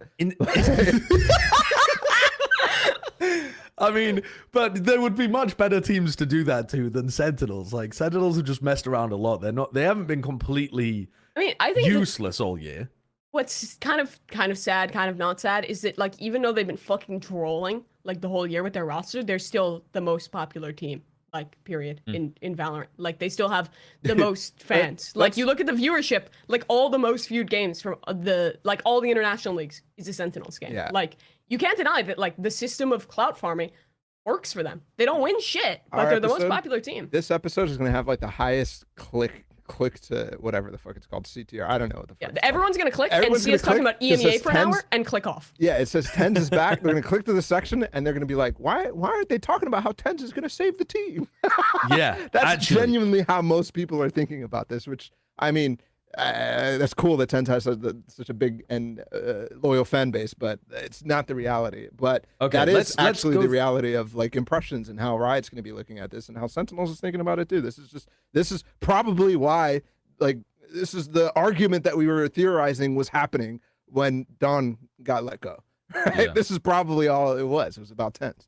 Yeah, I mean, it's still absolutely bizarre, and nobody shed any light on the reason why that happened. But yeah, if we were going to speculate, it does seem likely. Let's tackle this short term at the beginning, though, because we're talking about like next year at this point. But does Sentinels have any way of saving their season? No. And I mean this specific one of like making it to playoffs. I think they're essentially, it's out of their hands, isn't it? Unless they just win both of their games coming up and they have to have something else happen. Like, I think their destiny's out of their hands. What do they have? They have Crew and Furia next? Yeah, Crew and Furia are coming up. Surely they can be. Will Minder on True. Twitter has like a bunch of like playoff scenarios. So Yeah, I saw I'll send those. you the Right. tweet real quick. But they would only end up being 4 and 5 at that point. They hold a tiebreaker over 100 Thieves, but there could be many teams at 4 and 5. Yes. You know, they'd have a tiebreaker, I guess, over Furia at that point too. But frankly, things get really complicated, and there's still a good chance that they might go out, I believe. Anyway, let's discuss things practically. TenZ is going to come in and have a stonker of a game against Crew, potentially. And then they play against Furia. Oh, here we go. Sentinels need to win both games versus Crew and Furia, and then hope to tie with Furia, MIBR, and or 100 Thieves at a 4-5 record. They would lose the tiebreaker against EG, Leviatán, and NRG, so they would need a multi-team tie with those teams involved. Yeah, so it gets complicated, and they need to win both of them. Anyone betting on it? Anyone here betting on Sentinels saving their season with TenZ in? Mm-hmm. I don't think they're I going to think win that- both games. I think they'll look good against Crew. I don't That's even probably the believe sentiment. that. I don't believe that. I don't think they'll win against Crew. I feel like both teams, both Crew and Sentinels, have lost complete. Obviously, Crew, they have no chances at all. But I feel like the environment on both teams is probably pretty similar, that they're playing clown fiesta games that don't matter at all. Yeah. That's it. That's what I would be feeling if I was Sentinels. I mean, also Crew feel are like the- completely mathematically out of it. At least Yeah. then, in theory, have something to play for. bro. The vibes as well, I'm sure, are really negative. Like I saw like I think it was like Zekin was like tweeting some really emo stuff after their loss. Like I think he just like tweeted like "kill me" essentially, and was like like clearly really kind of like shook up about the loss, which is just like brutal because we've shit on Sentinels a lot, but I think at least I think I speak for all of us when I'm saying that most of that is talking about like the management decisions that we're shitting on, not the players on this team, because we know all of the players that are on the roster, even TenZ coming back in, have the potential to be really good if given the time, if given the right roster. That this team could have been great. It's not their fault really that things have turned out the way that they did. It's honestly Sentinels management doing a big fucking troll throughout the entirety of 2023. And it just makes me sad for the players involved because they have potential to do so much more, as we've seen in the past. Yeah, it's a crazy tweet, honestly, by Zekin. Yeah. I mean, it's a brutal one. Everybody's been set up to fail, like literally because of the publicity, the firestorm around them. Like, who can step in to the primary duelist role in TenZ's shoes and perform for more than one game? If you find me that person, like, I don't know, man. But I mean, they would have been fine had they stuck with their initial plan from lock-in for the whole season. They would have been fine if they'd stuck with their week 1 plan for the whole time. They would have, maybe had a chance if they brought Marv. Well, I guess Marv came in as soon as possible because he was having a visa thing or something. I don't know. But they had many opportunities to stop dabbling with this roster and just get them back on the path. I'm interested, though, to hear your thoughts about LCQ. If indeed we see this team get rid of Def and they have somebody else IGL, what are the chances that they are able to perform at LCQ? Correct me if I'm wrong here, but I believe the top 3 teams go through to champions. Yep. So LCQ is 4th through 10th fighting for 1 extra spot. So you just need to play. You just need to be good enough to finish 4th in this split that we're playing currently. And Sentinels at times has looked like they had the ability to be able to do. If you give them time off while Tokyo is going on, and we assume they don't make it there, is this a squad with a completely new IGL that has no IGL experience? Is this a squad that could maybe do something like that? I don't think so, because look at who they need to beat. I think at this point we can kind of infer that Loud and C9 are pretty damn safe locks to make it to Tokyo. So let's say there's going to be a 3rd team there out of probably Lev, NRG, Furia, maybe EG that makes it to Tokyo. Out of those 4 teams, 1 will make it to Tokyo, the other 3 will be in lock-in. And out of Leviatán, NRG, Furia, and EG, Sentinels would need to beat each and every one of the 3 of those teams that don't make it. And I do not see that happening. I do not see them being favored in any of those matchups. I think on paper, you would maybe say, oh, they have a chance against EG. EG just stomped them. And sure, that was them in an earlier iteration. They'll have more time before this. But I honestly just don't trust that the project is at a point where they can catch up and beat the teams that have already had so much development. And I think even the other squads that are lower down right now have a chance to recoup for that. Like I can see 100 Thieves coming back in and improving a lot to LCQ and being. I think they already have. Yeah. I mean, in an ideal world, what they do is they isolate the players from like the social media. They don't do content with them. They allow them to boot camp. They allow them to be in their own fucking hyperbolic time chamber for the next like 4 weeks or whatever it is till LCQ. And then, even then, I don't think that they have the IGLing experience on this team to properly bring them through. I think that a lot would be put on Kaplan, and honestly, like, I think they have what it takes in that regard, but just without the IGLing experience, it's like really tough to actually implement that. With that being said, I don't think we live in an ideal world, and I can foresee the situation where another player just doesn't want to play, and they have to put like emergency sub, and they bring in like they bring in Shroud again, and they just go on a content firestorm, and that's how they end the season. I could 100% imagine that. Basically what they did last year. Yeah. But again, Yep. I think the IGLing is a big concern, but I also think just leadership in general, not just in game, like in specifically like what you're calling and things like that, but leadership in general, I think it requires somebody really strong who has a lot of experience. Again, not just in IGLing, but in general, to be able to navigate this mess that they're sitting in. Like and Def? I don't know that anyone on that roster has that right now. If Def is actually gone. Yeah, I think they're in an enormous mess currently, but it's one of the organization's own making. So it's difficult to empathize from that point of view, but very easy to empathize with the players. I also think that like they won't give the players that like hyperbolic time chamber to focus. I think the org will continue to breathe down their neck and continue to try and make content, because I think if anything, the org has been rewarded for each of these moves. Not in wins, but in community engagement and in clout. Every time they've made one of these moves that we can sit here as like people who are like, oh, we want this team to win, we want the best for the players, and can like kind of clown on it. A lot of the fans get it brings engagement. Seeing your favorite player, your favorite streamer sub into thing, seeing someone who you know has won tournaments in the past and like is kind of considered like the GOAT. For people who don't really maybe currently watch a ton of Valorant esports, like it totally makes sense why the engagement is so there. Like the strategy is working to drive engagement. And in a world where esports orgs are consistently struggling to like make money and find sponsors in like a time where the economy is not super great for this industry, like I think they're going to keep doing it because I think they're being rewarded for it, which is, I mean, it is what it is. Esports is a business. It sucks for it as a sport, but or if I was Borpa businessman at Sentinels, I would probably keep doing this shit. One of the other things to point out too is that just the I'm not sure I'm gonna get a chance to talk about this on the desk, so I really wanted to bring it up here as well because it just blew my mind. Is that Marv, after having his insane game for MIBR, the next two teams that played against him just figured his playstyle out completely. We saw it in the Cloud9 game first. Where, do you remember when they were just watching for his insanely late lurks and like deep lurks rather, not late so much as actually fairly active and deep. But also specifically in the head-to-head against Jake went 10-3 against him. That's a collegiate player reading and, you know, with the help of his team, completely outplaying a player that was at the absolute peak of his game last year. And sure, he's taken a break, but somebody that should really be on a different planet, I think, in terms of their performance. And then EG, this week, Com went head-to-head against him on Pearl, the Viper v Viper.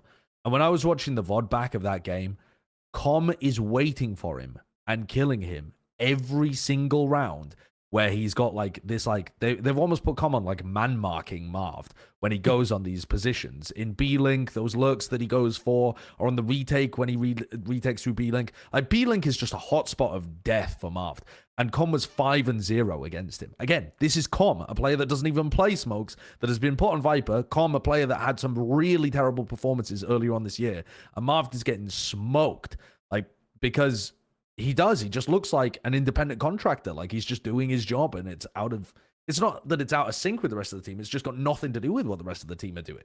Yeah. They just look like a team that hasn't practiced together, and they're just pugging, and they're getting taken apart, obviously, by the teams that have practiced. It's like, it reminds me of when you watch a team, like, you know, if you just tried to plug in like a pro team to Premier or something like that.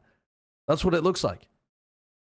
Yeah, I feel like a lot of the time though, well, specifically after the Super Week, which he did quite well in, Zekin has just not been able to provide as much like attention drawing that he was in those games against Loud and MIBR, and that's part of the reason why you can man mark him, you can fucking Patrick Beverly against Marv and just keep him out the game. That is a real thing. Like your entry, and it's, you see it on Team Liquid too. That's not even close to the same amount of like the amount of performance that he had when Sayf was on the team. He's not finding those lurk timings as much because you just don't have as the same amount of pressure all around the map. So I don't fully blame him. I'm not saying that Marv is, or actually I'm defending Marv as you know, it's hard to just dry walk. It's all connected. Places. It's all connected. There's no one issue. It all links together. All of the stuff that Sentinels have got problems with, and it all comes down to a lack of practice. Let's move on though. Let's ignore the clout farm just for a moment Wait, and can move I- on to. Oh, go on. Sorry, Oh, go one go One go more for thing it, very go for it. quickly. One more thing very quickly on this whole Sentinel situation. If all of this is true, and Def is actually gone, right, and they're going with TenZ, Sassy, Pancada, Zekin, and Marved, there is no sixth player. If Yeah. for some reason they're given an exception and Ball is in, bro. What's up, Sen Ball City? is Drew next up. Spark here. I'm going to be playing on the roster for week 8.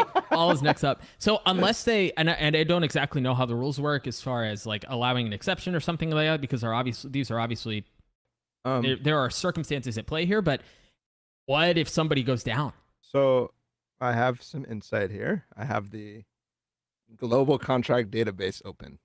Okay. And they actually do have a 6th person. He's not. That's Yeah. the person Oh. on the roster right now. Yeah, Oh. but there's no way that's kind of what I'm getting at. Is I know he's on the roster, but he's inactive, right? He's inactive. Well, it doesn't matter. He's on the roster. It only matters that he's contractually like there. In fact, even for Def, they could just perma bench him and pay him whatever his bench salary is, which will probably be less than his active salary. I imagine reasonably that's what will happen. And he just becomes their reserve player. You know, for the reasons of like the rules, you only need somebody there in spirit, not in person necessarily. Yeah, my initial thoughts around this were if the rumors are true, and the rumors are that Def got dropped, not benched, he got dropped, then Yeah. there's a really interesting potential problem here, and it again points back to the negligence and just the gross mishandling from management of the squad.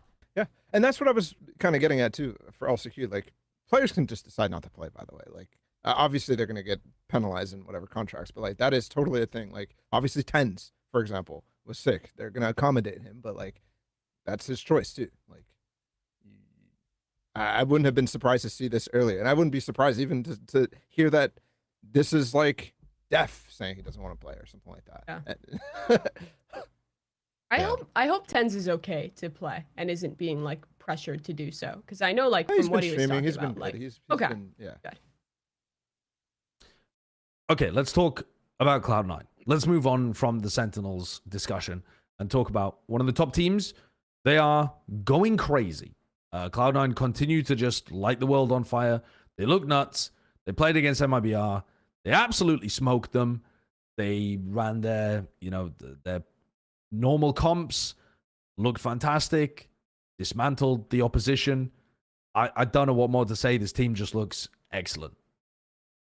I mean, yeah, this game was just so pretty. Like their attacking side on split was so well called throughout. Like I love the maps where Zeppa plays Raze. Like it's so impressive to me that like that duo can switch to like one being Sky, one being Duelist, back and forth. Doesn't really matter, and they just provide the same value either way. Like Zeppa and Leaf are just such incredible players for being able to do that consistently. And then after split, they play Lotus, and I honestly think they might be just like the best Lotus team right now. Like their defensive sides with the Neon Sky, they just play it so incredibly well.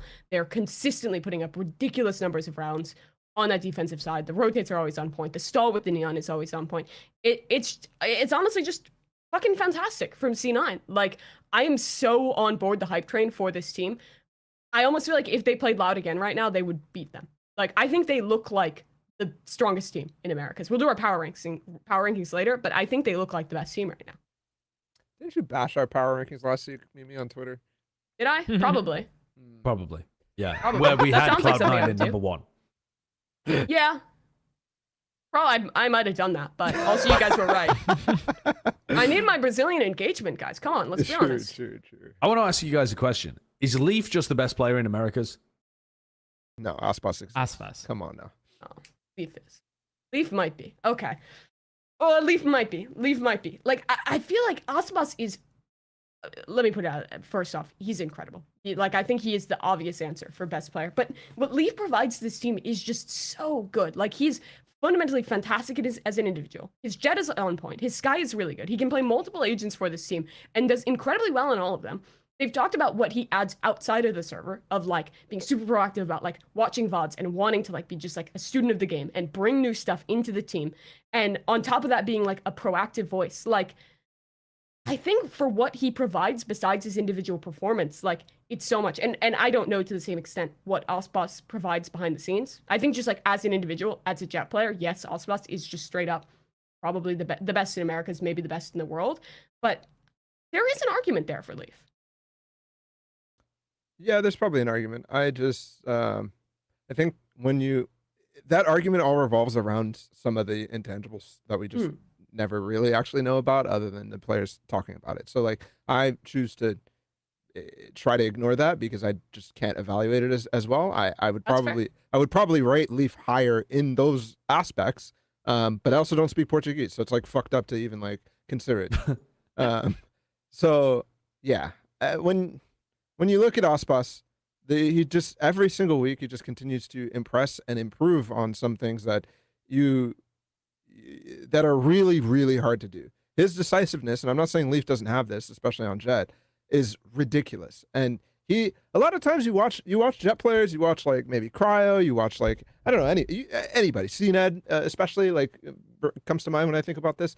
A lot of times they get a kill and it looks like they just randomly throw shit out. They're just like smoke, updraft, dash, like fucking whatever. aspas is like so perfect with everything that he throws out that at this point it looks like he studies every single angle to have those reactions, and he has everything pre-planned, like he's Sherlock Holmes freezing time and going through the scenario before like it actually happens, and he perfectly does it because he knows how the players are going to react. That's the type of thing that I see when I see aspas. And I haven't seen this Cloud9 team challenge since their Loud game, right? So you're seeing a lot of just like kind of stompy games from Cloud9, and a lot of time that results in Leaf looking like a freaking god, like an absolute god. Whereas aspas, sometimes, yeah, he has like some rough games, like he misses some shots sometimes, but he always has this ability to turn it up to fucking 5th degree. And like Leaf has shown that in the past, but like not to a level where he's going to be competing for championships, like yet, in my mind. I think that's fair. And I mean, you have to give the credit to aspas, because in so many of these games where Loud is doing a little bit of trolling and is like losing a map and it looks like things are slipping away, in like both of their Super Week games where that happened, where they lost map 1 and need like a comeback on the second map, it was aspas who turned up and played like a fucking god to like kind of be the catalyst to help them propel back into that game and keep that insane performance. Like, he deserves so much credit for being able to do that. And also, like, to the point again about the intangibles, we know a lot about what they say that Leaf brings to the team because the players speaking English are pretty vocal about that. But you can't know the same things about Loud. But to the same extent, I think when you watch his gameplay, you can almost kind of like project some things onto him. Like, particularly I think the way he like anchors sites, and like I'm thinking about like A site when he's playing there and like having Cowanzine rotate in, like the way he coordinates with his teammates on top of just like his ability to like anchor a site alone is incredible. And I almost feel that, well, we haven't heard the same thing. It's likely that he provides some of those similar ideas that we're giving Leaf credit for. But yeah, I think that time will tell, and I'm certain that we will see Cloud9 play Loud in the playoffs again, and I think it might be a different story than the last time that they played each other. It's also going to be a seeding game. Yeah, I'll tell you where it's going to be upper bracket final. It's not going to fucking matter. Yeah. Well, okay, seeding game actually are important because of the format of Masters, but yeah. Are they? Yeah, it's the same. I'm assuming it's 10 the same teams. Don't you get a format, bye? right? Oh, is it like the whole it's an buy odd thing number. again? It's be like 12 teams Reykjavik because it's 2 again. Chinese Bruh. teams. Wait, isn't it I- only 10?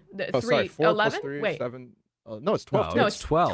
12. Why wouldn't they just do 3 groups of 4? They'll Because probably they do don't that fucking then. do that, bro. They don't do Or that. 4 They groups got of 3. Masters Copenhagen. They just send 4 teams to the fucking playoff bracket. Where first Yeah, I seed mean, wins. I suppose that does work a bit better, actually. And how do Three they do? groups They of send 4, one of how the would Chinese you- teams to top, or an probably? EU team Hmm. because the Fnatic one or lock 2 in. EU teams make it? Okay, let's talk about aspas then a little bit more. Louder continue to be undefeated, and we have discussed kind of the battle between Leaf and aspas up at the top there. Loud, however, this week come off the back of kind of spanking 100 Thieves. I know that they went to OT, I think it was in the second map. Yeah. This first map, though, I actually, okay, here's my hot take, and then I'll let you guys riff. 100 Thieves look incredibly better than they did at the beginning of the season. Weeks 1 through 3, 100 Thieves, bad team. Not a good team. Week 4, 5, and 6, 100 Thieves are a good team, but their just opponents are so much more difficult to play against. And that's why when they lost those games early on in the season, I thought their whole season was already over because their strength of schedule just got massively more difficult. But the more difficult it's got, they've also got better performances coming out from Cryo. Derek looks a lot better too. I'm not bothered with the way that 100 Thieves are playing, but they're just getting murdered by a team that's insanely good at the game. This Loud team is fantastic.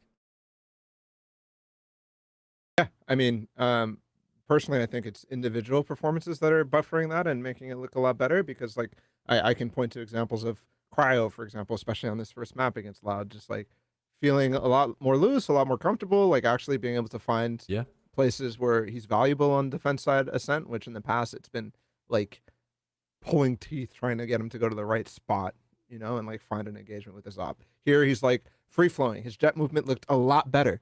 It looked comparable to some of the other jets that you see in the league. And that was exciting to me. And then Derek had better moments. I think Bang's still slightly underperforming, but Stellar as well looks like the Stellar from Red Bull. I think individually it feels that way, but I still think that this team is struggling in terms of a lot of what we talked about last week against NRG, where, yeah, they have some hero moments from their players, but overall in a game plan like level and a strat level, they're never going to be able to compete with this with teams like Loud, with teams like Cloud9. And that's going to be a problem. Those are on a different level, sure. But I think what has been impressing me a little bit is that 100 Thieves have showcased some different stuff. Like the big game plans that they had in this game, even when you're thinking about Ascent, they had a nice round early on in the game where they had they kind of funneled everybody from Loud into B. Stella was anchoring from lane. They had nobody hard anchoring the site, and they just kind of crunched them there. They also, the fact that Cryo's getting set up more, I think, is partly a strategy thing too. He was in really bad spots all throughout lock-in, and the team didn't look like it was a priority for them to get Cryo into nice positions. And I'm sure some of that was Cryo's confidence levels, but there's got to be a game plan a lot of the time around like pushing Cryo in certain places and getting him those lines. Yeah. I also think that they just look really good proactively with Asuna playing the Rays on Split. They're really proactive, re-clearing on defense. They had a good game plan for what they wanted to do in a lot of the rounds with like their ecos where they were using a huge amount of ultimates. I think Loud are just too good for them right now, but that shouldn't really be too much of a surprise because they're Loud. Yeah, but I think of the questions that you ask about like Sentinels and other teams, like so what? Like, so what? Are they going to be able to make Tokyo?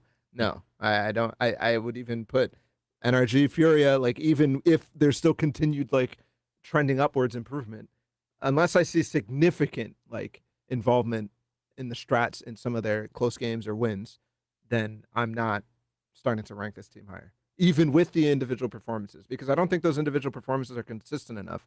Like I'm looking at the game prior last week where it was Asuna to like have a major, not last week, but the week before that, where Asuna was the big reason. Yeah, against Leviatán. He was just doing Asuna things. And that's like, now I'm seeing multiple players, sure, rising up in level, maybe all together. Maybe that's something they're working on individually all, but it's not enough to do anything. It's not enough to prevent them from learning Chinese. Doing anything and winning LCQ, like winning LCQ might mean beating a team that's as good as Leviatán are at the moment. Yeah. LCQ is a different conversation. Yes. I feel better than them than I do about Sentinels in terms of their long-term prospect. For sure. Yeah. I mean, they're not rotating a bunch of things. They actually have a core that they're working around, and they have time to continue to make the improvements that they've been working on. Cryo's only going to get more comfortable with time. Stellar's only going to get a better read on the game with time. We know what Bang is capable of. We know he's done it before. With time, he inevitably is going to revert to that. Yeah, I mean, Derek is another one who, you know, we talked so much about Derek at his peak and how clutch he was, and he hasn't really had those moments in a long time, but history suggests that it's going to get there again. We know what the team is capable of, and I think for an LCQ run, yeah, there's plenty of good reason to think that, I mean, they have a shot, right? Like they had, in my opinion, they had less of a shot at an LCQ run the last time we saw them at LCQ. I mean, I think there's even a chance this team still makes playoffs. Looking at it now, they have the head-to-head over EG. Both those teams are 3-4 right now. And wait, they do have the head-to-head. Yeah, they do. They have What's the the head-to-head over scenario? EG. Both of those are 3-4. If EG beats MIBR, loses to NRG, and 100 Thieves beat MIBR or Furia and loses to the other one, then they're tied with EG in standings and have the head-to-head. Mate, yeah, And just you've scrape by in the lost me. playoffs. So basically, You've lost me. win I needed a both map. matches and they get through. Win one match and they have slight tie breaks, which they're already advantaged in. They have a tiebreak over EG if they win one, lose one, as long as EG also They'll win one, lose have one. a tiebreak against whoever they beat and EG. Yes. And to Right. be clear, their next two matches are against Furia, which will be difficult because DG's in is he's next. The truth. Yeah. And then MIBR, who just looks like a shell of the team we once thought they were. So it's not, I mean, Bro, who There's a thought chance. they were? Who thought they were? Real quick, who thought they were? people. Bren. There's a chance. Yeah, Brent. There's a Specifically chance Brent. that they go 2-0, but it's a big ask. I think it goes back to what Paul was saying earlier. There even just to beat Furia, there has to be more consistent improvement. Like you got to see more. You need to continue to get better and iterate off of the small things that we saw them improve on in the most recent weeks. Yeah, they've also got a map pool that can target some of the weaknesses of Furia. The issue is just that, like, I think Split and Fracture are two maps where they can go and really target Furia's weaknesses. But the problem is that every other map, it just looks like Furia look better. And that's a big issue. Both of these teams have permabans, by the way, so that really is only 3 versus 2. So all 100 Thieves need to do is flip like one of those other maps that ends up getting into the pool. Or somehow Furia beef the map veto, and get rid of Haven or Ascent or something, but I can't see why they would end up doing that. Maybe if Furia got rid of Bind, actually, like maybe Furia would be scared of 100 Thieves Bind, which again wouldn't make any sense because Furia's double duelist Bind looked better than what 100 Thieves brought out against NRG.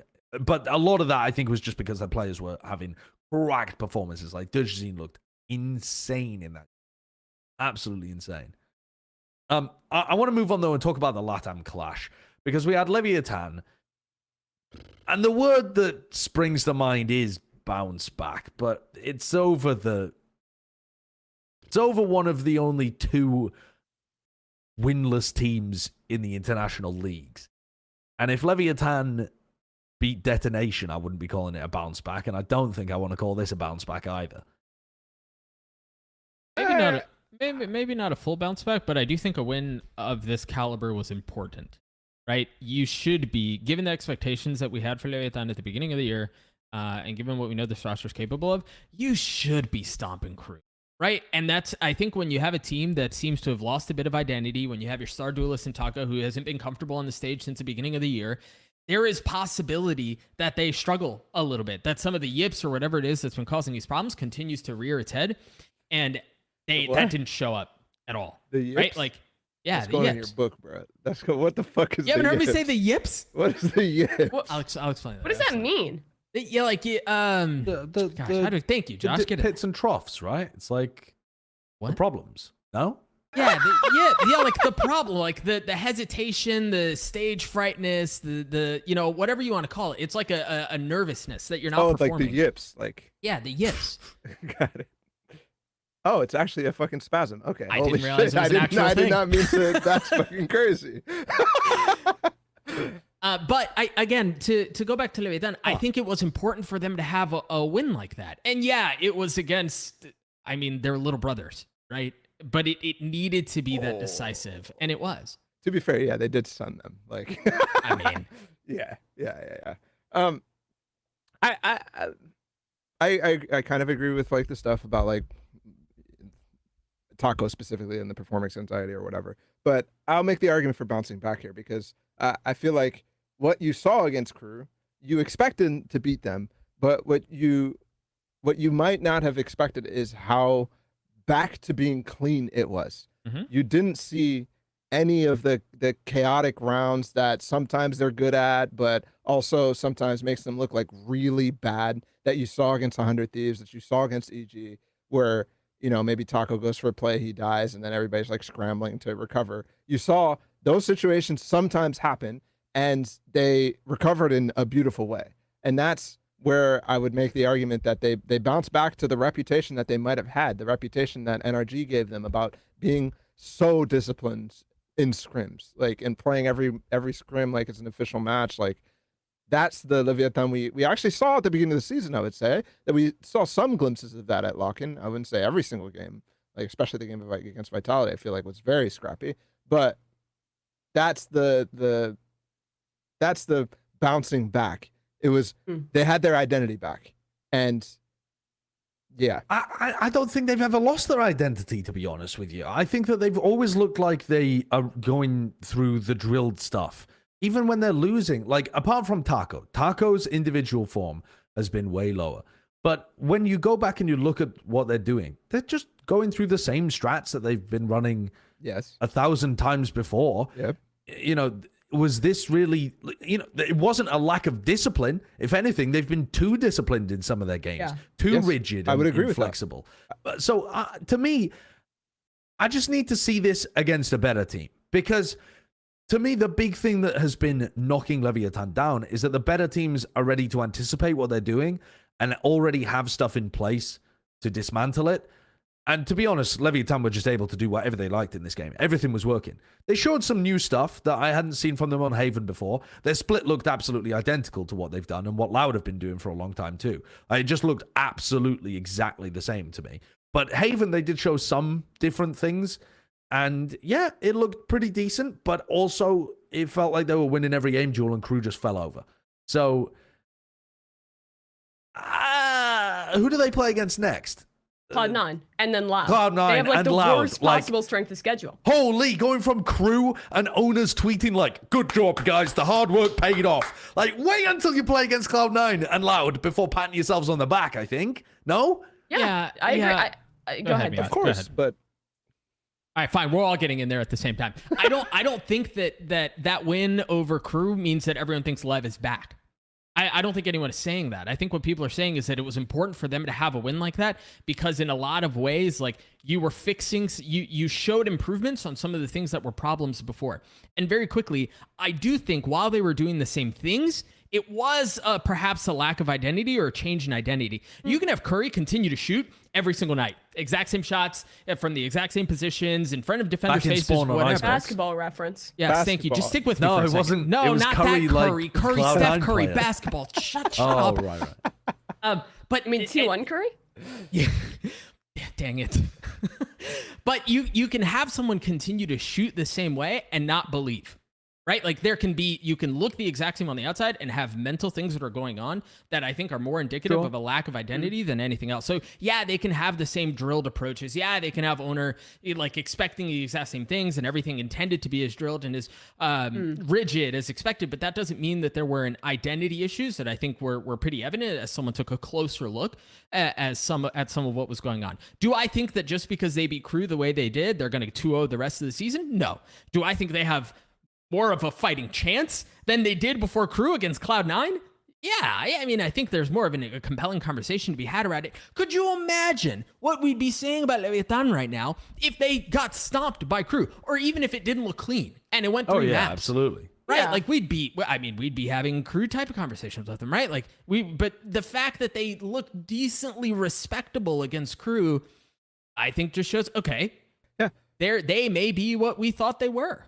And I agree with you, but I also think they always have been what we thought they were. I think in their loss versus EG, they are what we thought they were. Because what I thought they are is a team that is really structured, that has some good ideas, that is very well drilled, that has good coordination between the players, that sometimes relies a little too much on those set strategies, on that structure, and against the better teams that can get exploited. I think that's what has happened. I think Leviathan is a team that is shown to be quite preppable. And I think that when they are allowed to play to the game plan, they will roll, as evidenced by the Crew and the MIBR series, where it was very similar, where it looked like they were just doing the exact strats they wanted to. It's just as they drew it up in VALORANT, because both of those teams didn't have like kind of a proactive idea of how to shut that down, didn't seem to have that level of preparation to shut that down. Versus, Also, sorry, I just want to point out that when you use the word proactive, it's so funny because the way in which they've lost a lot before is that you allow Leviathan to do their thing and then you take it apart.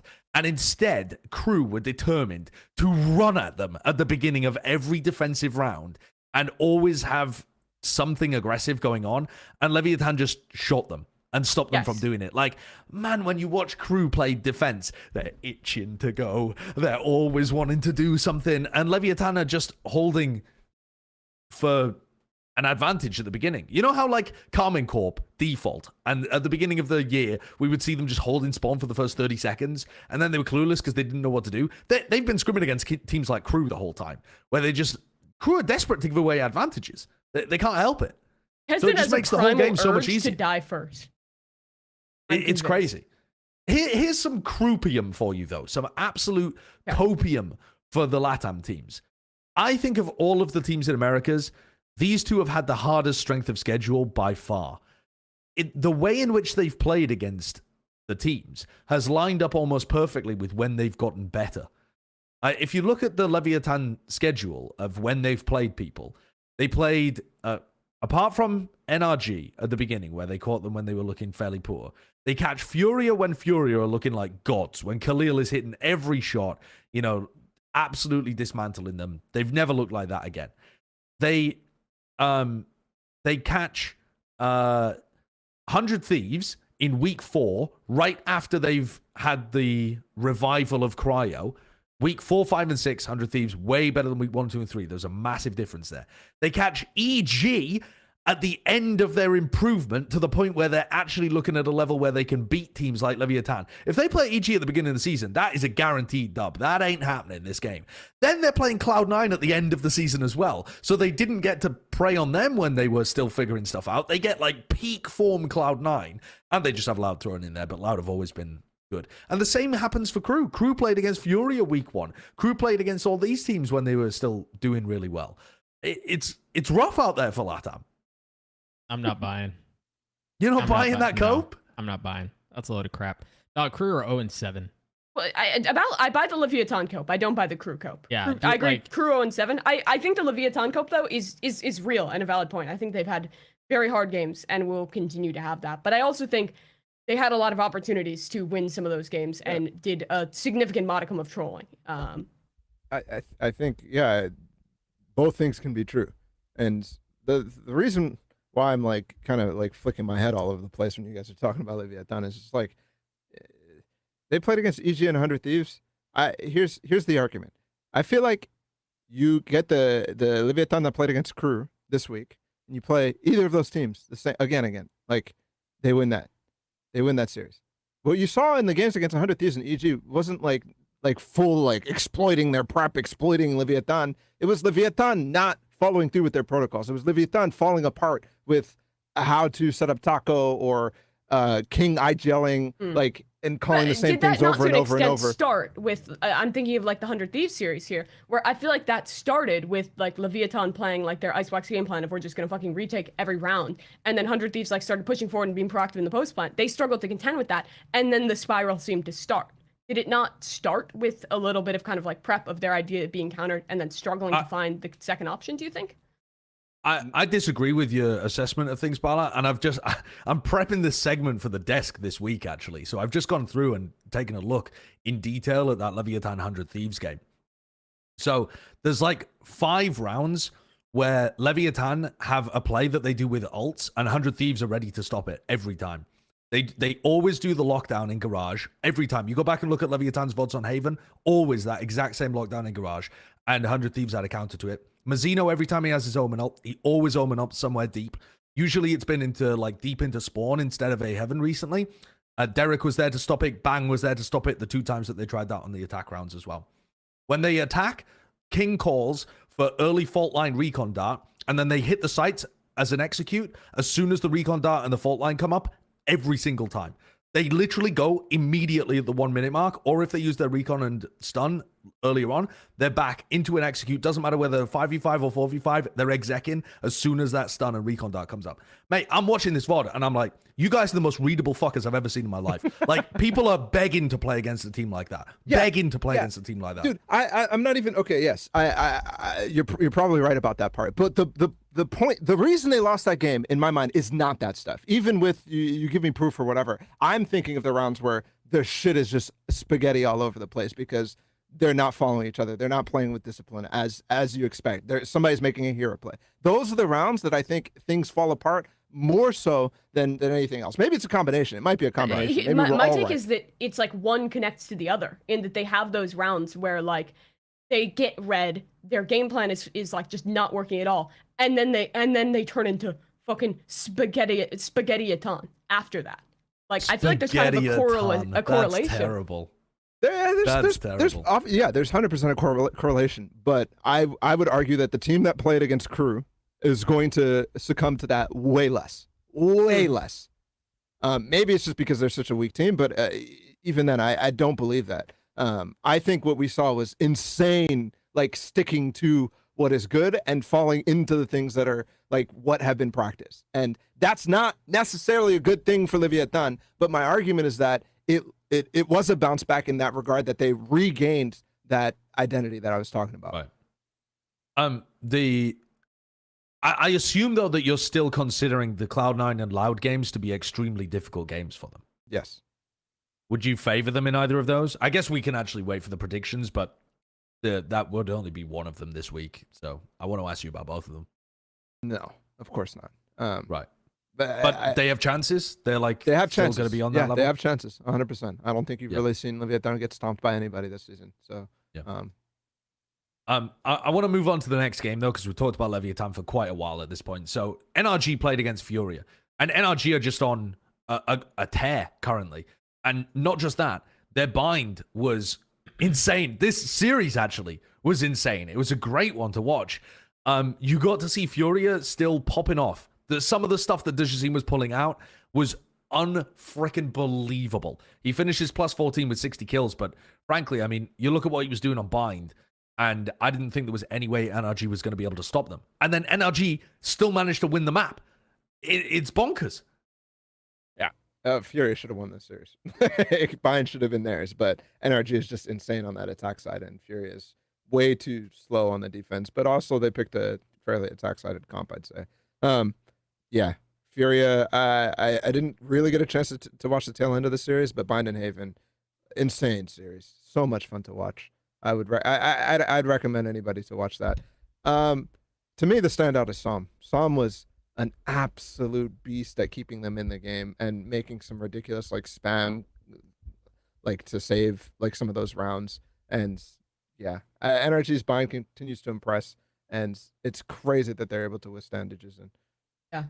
I feel like the second half of Bind was just like the most like classic like finesse team second half imaginable. Like it was like a direct echo of the game at Lock-In, the Icebox game where they were down like 9-2 or 9-3 or something. It was like, give me 3 rounds, we come back on the attack, and they just like utterly rolled and came back. And I think it was like pretty much the exact same thing here, because in the second half on the attacking side, what impressed me the most with NRG, besides just like the really good mid rounding, is like their ability to like stay calm in like these really scrappy late rounds and just like have like a coordinated pivot. Like their post plants on like the B site in particular, where they have like a play where it's like, okay, we're gonna in the post plant push elbow, then we realize they're reacting this way, instantly reset, pause for a second, and then have a new reaction. They're so good at like being coordinated and pivoting their plan in these late round situations, even when like it's in a post plant, time is ticking, the opponent is doing something different.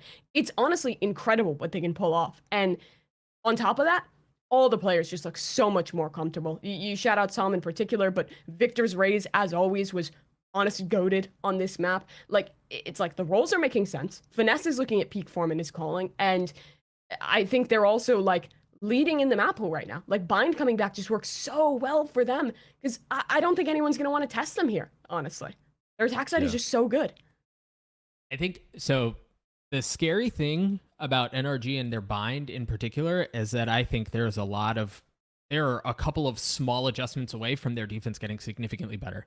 I spent maybe 3.5 hours watching bind yesterday, just this map. I VOD reviewed. I was here for a long time. And there were just so many little things, right? Like so much of Furia's attempt to disrupt the defenses from NRG was just around playing with pace. And there were a couple of, like, again, minor things. I'm mainly thinking about Sam and his high tide usage, that minor adjustments that cause wrinkles in Furia's desire to be pacey and to break some of these. Because remember, they were running a Sage, a Harbor, and a Viper, right? Like, so much of NRG's game plan was intended around defensive control. And Furia, their approach was to just counter that, right? To play very pacey and to get ahead of some of that stuff. And there were these minor things that I'm seeing, like ending your high tide faster by right-clicking so that the wall goes up faster so that they don't get up it as quickly. And you can combo the slow with Raise Nate. Things like that. Like, those were little things that I bet you they look at the VODs and go, oh my gosh, we should have crushed the defensive side. Of Bind. And I think when I think about NRG and I think about their forward projection, to Mimi's point, the fact that Bind is back in the rotation only makes them better. And those little things that I saw a bunch of in that first half yesterday get adjusted. And this team, I mean, potentially could roll over anybody on Bind. They're only going to get better. I just think they weren't ready for the double duelist. But like, if another team picks this into them and runs that comp, I don't think it would work again. If decisive has to play like that for them to still lose 13-11, then what do you need to be able to win? Who's going to put up a performance? Is aspas going to put up a better performance than decisive playing double duelist on Bind? I don't think so. Is aspas going to go to Raze when he's been playing Jet all year? Like, I don't think so. Who else is going to beat this team on Bind? Cloud9? Are they going to look like the team to do it at some point later on? Probably. Let's Maybe. Yeah, I do think that that's a serious possibility. But overall, this team just looks, phenomenal. Absolutely phenomenal. Do you think that they have got into a spot, though, where they're back to their peak, like S tier could win a tournament level? I think that relies on a couple of their players, specifically like Artist, having a little bit more consistency even while he's flexing a little bit more. Obviously we haven't really, I mean, we saw a little bit of the Jet on both other maps, right? But it's still not like at the Artist level. And he's shown it on Haven before, and I'm not saying that it doesn't exist, but I really think that in order for them to be contenders, he needs to be on, you know, the Champions Run Artist type thing. Copenhagen Artist. Yeah. Like, very, very, very good. Because I think right now he's getting buffered a lot by Victor just being insane every single map, no matter what role he's playing, no matter what he's doing. Victor is, in my mind, just been such an, it's been an eye-opening season for me for him, because I was not expecting it. I was expecting him to be I mean, the weakest remember, link like, on the this team. community narrative last year after was that, like, Victor's the worst player on Optic. I Yep. remember. Like, I everyone think on he social media was. was saying that. Yeah, and I agree with you. I don't think his form looked good, but he just looks like utterly renewed this Yeah. season. It's That- been incredible. And so if he goes back to being slightly inconsistent, then I could see a need for Artists to 100% be that guy, which maybe won't happen, but I'm not convinced that they'll be able to take a championship without that, because I'm just convinced that Victor's not going to continue to be as insane as he is throughout this league.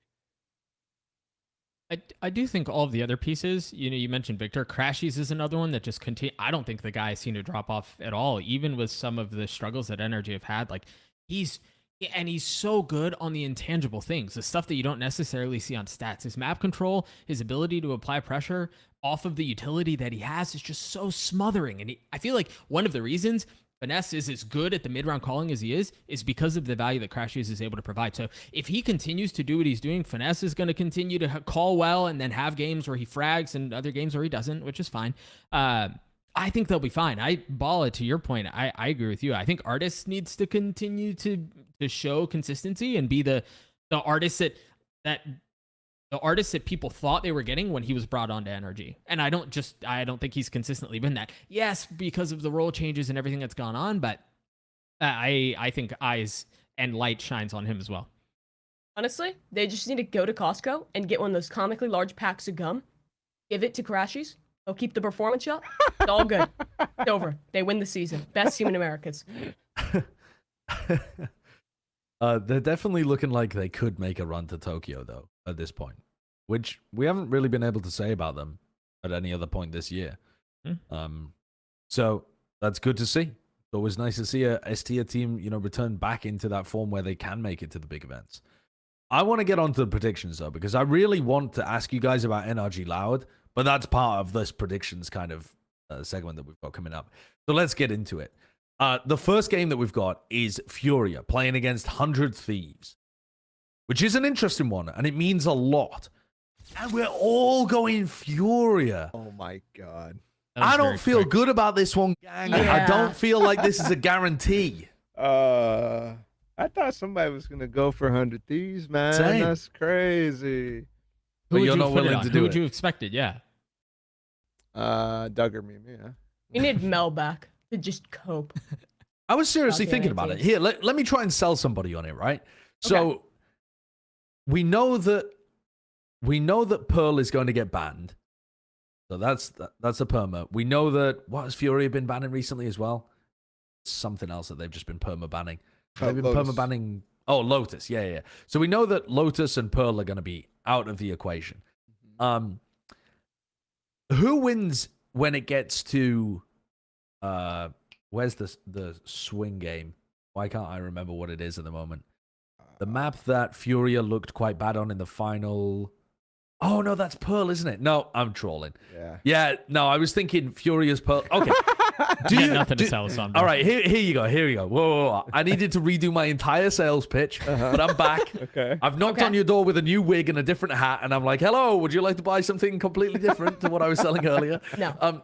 Would like what to I'm buy trying an to sell Eiffel you now Tower? is, Okay, Cornelius. So- Cornelius, let's go. Cornelius. What if 100 Thieves has been working on their Pearl? 100 Thieves used to be great at Pearl in the past. Just no way. They had good retakes. What if 100 Thieves has been working on the Pearl? Furia's Pearl looked kind of butt cheeks in this most recent game against NRG. Furia's Pearl in the past has had some shakiness to it in terms of when they tried to run that neon comp, and then ever since then, basically, them going back to the double controller just hasn't looked as smooth. Do you think there's any chance that 100 Thieves have got a rabbit hidden in their hat somewhere, an ace up their sleeve, to be able to win this one? Even if they do, they lose anyways on Pearl. Oh, bro. Yeah. Digis in drops 50 on Pearl. They Dude, lose. DG's just that guy. Like, He's him. remember, you were just saying he was on a heater against NRG, and they still lost the series, right? It doesn't and mean that's he's like going an to do it NRG again. He hasn't shown very many fall-offs all year. I think Here's- that's the thing. Like, we've seen DG's. He has He's- not and been he- that. He has not been that guy every He's single not game. been that. He's been good, but he's not been that guy that we just saw. Like Yes. other than maybe Lockin. Like Would you guys say DG's getting better week over week? No, I would say that he had an insanely good week that week. Yeah. I mean, I think that I don't know. He tends can to repeat tear that. He teams can up repeat when he's that. good. maybe Yeah, he has can. an NA thing and he wasn't able to do it against Cloud9 because Cloud9 is just way better. So he's just like carrying over the Leaf hate to NRG. Taking it out on someone else. I don't know. Dude, and also, here's the reason why your theory is wrong, that they're prepping Pearl anyways, Josh. They have not yet run Harbor Viper on any map. So, like, Yeah. they had the chance on Icebox. They could have done it. They could have dropped that dog. Had the chance Omen on comp. Bind to try it too. They had the chance on Bind. Where Yeah. we at? Where is it at? If that's not coming in any of the maps that they're playing, then they're not bringing Pearl back. And especially when it looks so ass at lock-in. They almost lost to Edward Gaming on this map. Yeah. Okay, fair enough. Let's move along then. It's EG playing against MIBR. This one just looks like it's absolutely wrapped up. Get your smiles ready. What a bonkers world we live in where Yeah. we're Plat Chat guaranteeing an EG win. But I feel Not like that this one's crazy. solid. MIBR is just look dreadful, man. Like what is it? Something like 6 maps in a row where they haven't broken double digits, where they've just looked Oof. mentally destroyed. Or did they win? Did they have one map where they broke double digits? They might Either have. way, it's But not on the other great. side, like They EG did has have been on one. an upswing Yeah. Yeah. and have actually looked like pretty They've darn lost good in 8 their last maps few in a games. row. Yeah. Oh, that It's is horrible. And that it's been is stomps awful. too. Like other than the game against Yeah. Furia, there was no close games. They have and that the- one they choked. Like have- it was a comeback choke. They have 2 series wins, and they have by far the worst round differential out of any team in Americas. Oh, MIBR are in the Carmine Corp dumps. Yes. Yes. They're down here with the absolute bottom feeders. Well, you know it's bad when you have worse round differential than Crew after winning 2 series and they've won none. That's just, oh. Yeah, how Crew's do you round win? differential actually isn't even that bad. No, it's You not. look at they're mean- -7 in terms of the matches, but they've only got -7 per match. That's kind of not that bad at all. Yeah. Man, that was some That's like quick losing maths. 13-10, 13-9. I mean, all their games have been surprisingly close, but yeah, to the point about EG, like this team is finally just like looking like what we've kind of just wanted them to be for a long time. I think there's still some weird stuff with the roles sometimes. I'm still not really convinced with like Demon 1 flexing over to Brim on their fracture. I don't love that at all, but I love a lot of the ideas they're bringing out still. And I think versus Sentinels, they're showing that like the structure is in place. They have the ability to take advantage of these teams that are just like kind of all wiggly and chaotic like Sentinels, and I think it'll be a similar story against MIBR. I really don't have any faith that this will be anything but an EG win. Me neither. I think obviously Demon 1 is getting better, but Calm has also been really impressive. I think he's yeah, been like he's the gotten most way impressive better. like turnaround Yeah. of the league. And when you have some of the supporting casts like that, who are like Demon 1, he's obviously, I mean, he's insane, right? He comes onto the scene, lights everyone on fire. That's great. But when you have some of the pieces previously that were struggling or who have shown some inconsistency deliver the way that he has over time is really impressive. And I think MIBR have just continue. I mean, they're bad, right? They're bad. It's also Calm's birthday today. Happy birthday, Calm. Oh, Happy yeah. Happy birthday, Calm. Here's your Plat chat guarantee. Fuck you. I Enjoy guess. your curse, Calm. Happy birthday. Shall we curse another team? do It it. is Crew, winless, 0-7, playing against Oh, Sentinels. There's no way this is cursed. This There's no feels way. There's so no way. There's no bad. way. There's no way. Let's go. Let's go. Any Croupium havers? Yo, let's fucking go. Dude, Sentinels are not winning this game, man. They're not It is winning. a rotating clown car out here. It's a carousel. People getting on, people getting off, people getting fired, people getting dropped. We don't know what roster they're You going to be know- running with. You know what we do on carousels? We have fun. We have TenZ on the carousel. We have TenZ on the carousel against Kesnet, who historically I guess hasn't done the greatest against. But yeah. Marv is Dude, gonna farm. do Marv and Zekin are gonna co-IGL and fucking farm. Dude, no, You stop sound, the it's absolutely nonsense. Also, you sound exactly like Sean last week, where he promised us. Remember, Yeah, I he wish I could convinced bring me. up the clip. Yeah, I wish I could bring up the clip. I need to He make a short about that. promised us that Sentinels was going to flatten EG. He said that it was an absolute guarantee that when players are in this kind of position, it's just the top players versus the bottom players. They always know what they're going to do. It's going to be destructive. And Sentinels came out there and they got Bro, demolished. I didn't say any of that. Number one, I don't know how I sound like Sean in that instance. Because you're selling the same cope.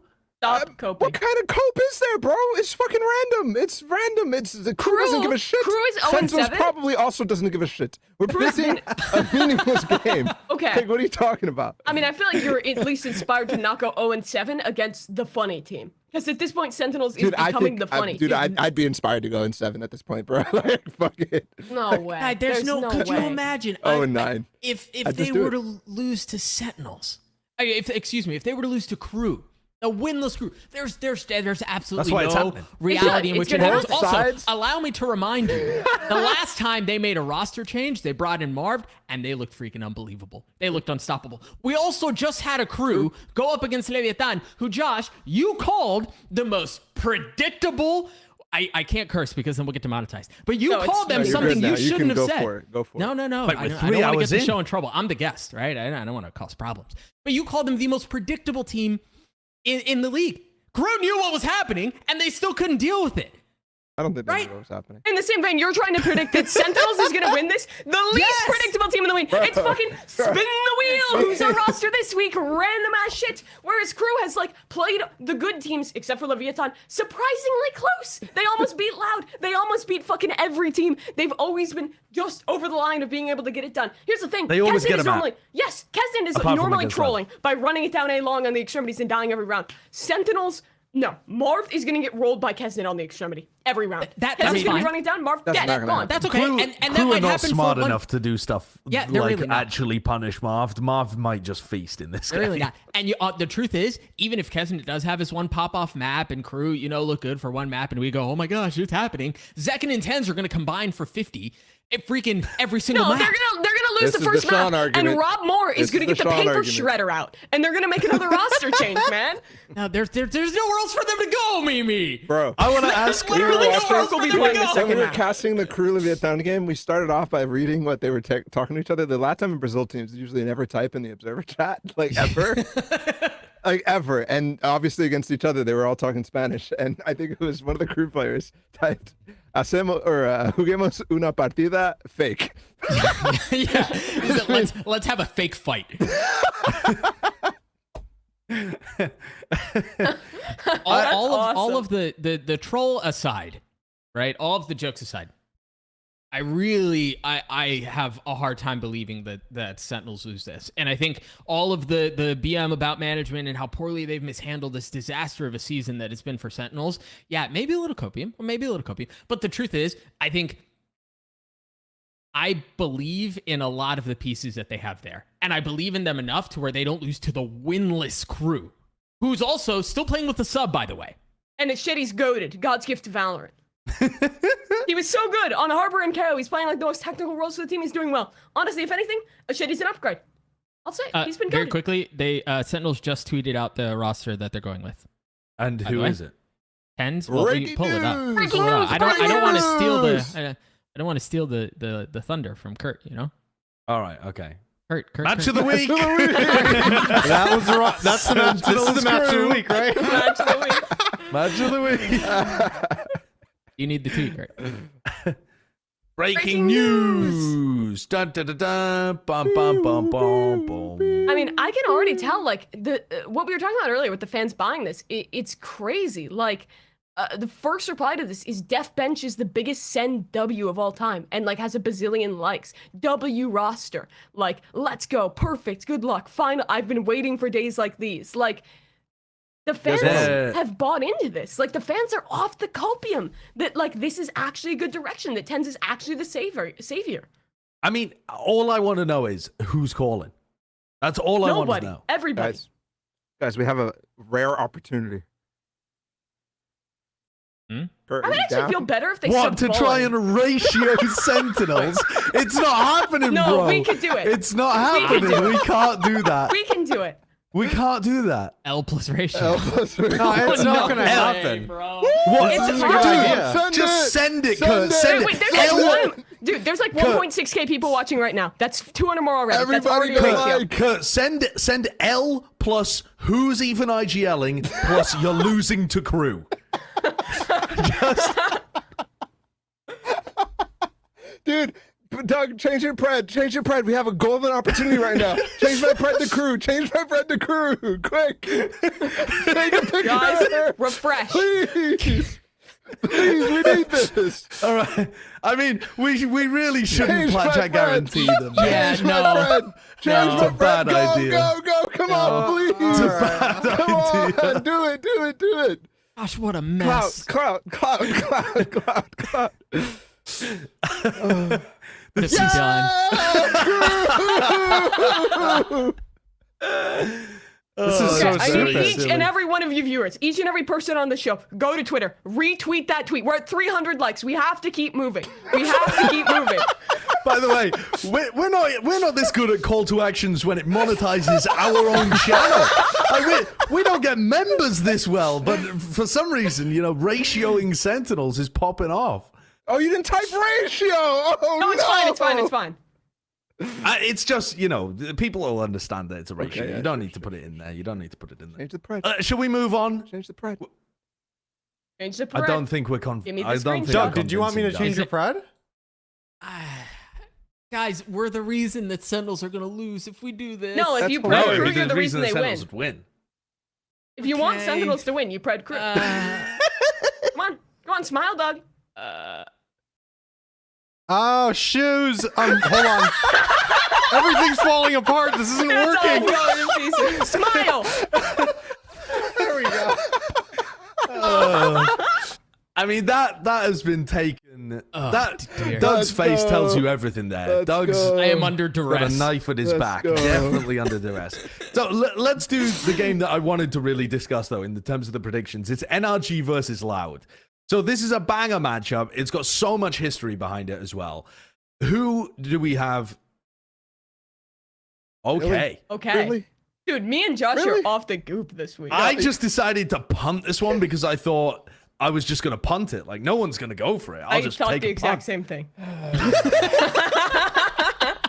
I really wanted my Preds to just be like the upset Preds. Like I was taking the upset with Crew, taking the upset here with NRG. I might change my Pred back to Loud as the sensible pick, to be honest, and just leave you in NRG land. That's fine. I think it's a reasonable punt. I'm going to be honest. I think it's a reasonable and then punt. left you. I think they're looking in really strong form. I think every previous game that these two teams have played, in whatever iteration, has always been close. First off, for the storyline, it's going to be a banger. And for the storyline, it would be so fucking cool if it was NRG to beat Loud to make playoffs. Like, that would just be incredible. But also, in terms of not, like, storyline cope, in terms of current form, NRG's calling looks on point. It has been incredible. They're finally in the form that we have been waiting for them to hit for so long. Their last two wins have really started to convince me that this team is actually starting to hit the form where they can be a contender for a top spot in Americas and for going to Tokyo and doing well for this region. And I don't know. I think the upward trend will continue. And on the other hand, Loud is Loud. They're fucking incredible. Don't get me wrong. They're the best team in the league. But they've shown weakness in a lot of these games. Their last match, obviously, they did stomp, but they've lost a lot of maps to a lot of teams. They've had moments of scrappiness. It was kind of unlike them. That I think in a match like this, where there is so much history, where NRG is hitting form, there is an honest chance that there could be an upset here. The reason why I'm cautious to go for it, though, is because I feel like the map pool is somewhat predictable, actually, here, in the sense of we don't know exactly what Loud are going to go for early, but I think they can go towards Ascent or Split, and they're targeting something really weak for NRG. NRG are almost obligated to go for Bind if Loud continue to get rid of Fracture. And actually, Loud have left Fracture open against some teams that they disrespect their Fracture picks, so maybe we end up going there as well. But I don't think that's a guarantee. I think if NRG go for Bind or Fracture, it's towards the weekend of Loud's pool, but I don't think it's a guarantee. I think, you know, we don't really know what Loud's been cooking on Bind, and I'm not writing them off there, but let's say we go to map 3. It's almost certainly Haven. Neither of these teams want to take Haven out of the pool, and my god, NRG just lost to FURIA on that map. It was an absolute gigabanger. Loud might be even better on that map as well, running pretty much the same stuff in kind of similar ways, although slightly different high tide usage and stuff. I don't know. I think it's going to be a phenomenal series, but I think even if NRG are able to win it on, let's say, Bind and Haven, yes, those are historically amazing maps for NRG, but Loud have every chance in the world to win on all 3 of the maps. They don't just have to win on the 2 that they want. I think too. I think it's tough. Yeah, I think if we were to, I'll say this on my predictions. I think if they were playing week 8 and we saw another week of very strong, consistent improvements from NRG, and we saw artists continue to improve and be a little bit more consistent, I'd be a bit more coin toss. But I think the fact that this is where NRG are in their like road to redemption, so to speak, and they're continuing to get better. I still don't know that they're at a point where they can fully challenge a Loud who like it's been told that they're like not even showing all their strats, right? Like it's tough. I think it'll be a banger. I think it's gonna be a really good match, but I have a hard time picking against Loud here. Okay, let's move on to the next game. It's Leviatán playing against Cloud9. We already talked about this quite a bit, but is anyone going for it? No, we're not. What's the chance here, though? Give me a percentage here. 30%. You just... No, I'm just this kidding. question never gets It's anything out of you, Bala. it's like 45%. Really? You think it's 40 to 45%. almost coin toss territory? Sure, I guess. No, it's not. I don't consider that coin toss territory. I think this is for me. It's still firmly in Cloud9, but there's a real chance. Okay. Anyone else tempted to go for Leviathan, or are we just so gassed up on Cloud9? I'm mega off gassed the up on Cloud9. Yeah, I'm copium. They're the gassed best the team in the fuck world. They're winning it all. It's Yeah. over. They do look kind of insane. Did we not just very recently do an America's power ranking? last week. Yeah. Every week. Are there any we do it. updates to it? Every okay, week. let's bring it up check again. it. Let's just bring do it up real again. quick. I feel like this is going to be a very quick. When I'm in a clout competition. Right. I fucked that one up, guys. I fucked that one up. It just adds Good one. charm. I mean, we've also massively failed the ratio. But we've No, almost we've got ratioed them time. from the likes before Got time. we posted our tweet. Right, right. You guys, So- this You're is moving the literally the goalpost. team that, I mean, they are thriving on clout. You guys realize? Exactly. You what can't just- out-clout Yeah, Sentinels. you're Yeah, not but it was gonna out-clout funny. Sentinels. It was It funny. was Exactly. funny. Oh It yeah, is funny. we had a good laugh. It's but- currently funny. I'm still laughing. Okay, yeah, let's pull up the power rankings and see where we're at with this. I don't think it's going to need that much adjustment, to be honest, but Move Sentinels down. Remove the tier break between Loud and Energy. Whoa. Mm. Move it from Furia to EG. Or just remove it. Tier breaks are fucking fake. Get rid of it. Yeah, all right, let's Tier get rid breaks of are it. fake. Fraudulent Tier tier breaks Barla- are fake. I know the Barla's Tier down with breaks that. are fake. Woo! Let's go. And move crew above Is that Sentinels. second Also, tier real break quick fake? before we get fully into this, Heat is, from my understanding, he benched himself temporarily. Heat is out for the last 2 All right, games. add a tier break Yes. between crew and... Oh, there's already one. There That's already crazy. is one, mate. Can we flop Yeah. crew and Sentinels? I think it's unfair to put Sentinels above crew if we have no idea what their form is going to be and they have no IGL. No. Wait. There's no You can't. IGL. Just because we predict Sentinels to lose to crew does not mean that we should be power ranking Sentinels below crew. They It had a does. terrible performance, but so did crew this week. Crew got absolutely flattened by Leviathan, and they're also winless. Like, just because you think something's going to happen doesn't mean there isn't currently evidence for it. Like, we just know that Sentinels are going to have a completely messed up roster. again. My evidence is their roster is fucking exploded right now. And I think that crew, even when they've lost, Tread they've had carefully. more moments of being good.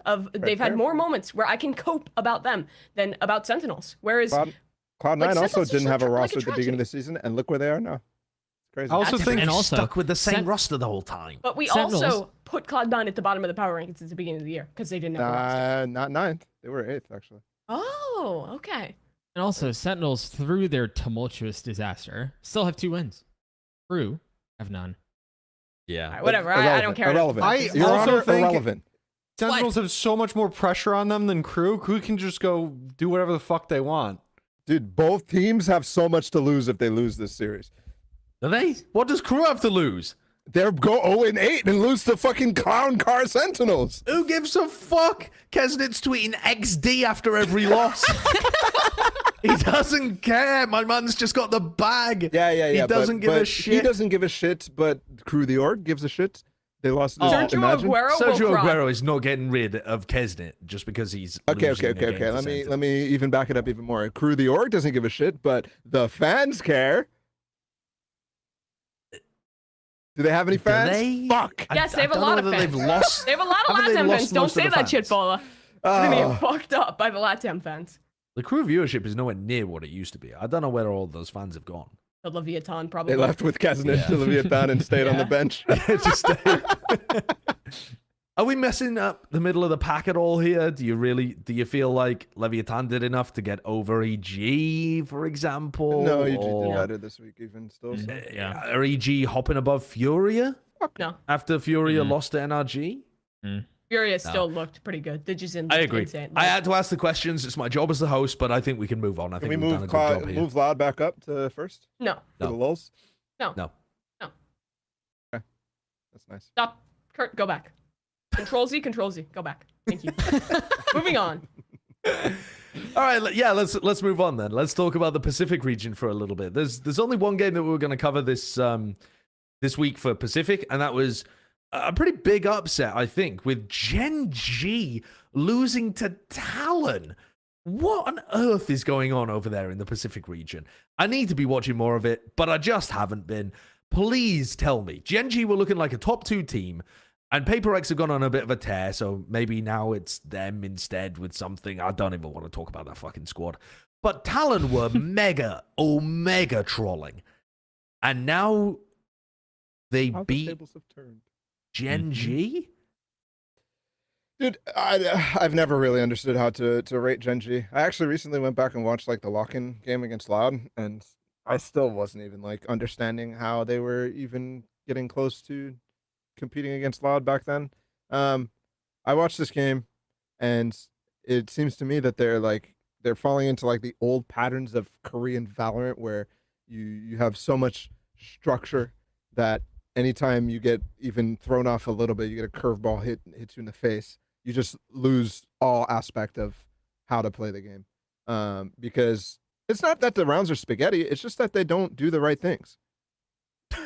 I don't. It doesn't look crazy. Sorry, but that is such a funny comment. They just have bad game plans. No, it's not even the game plans. Like, they have good setups. It's just they don't have any protocols to adjust when they get stopped in the face.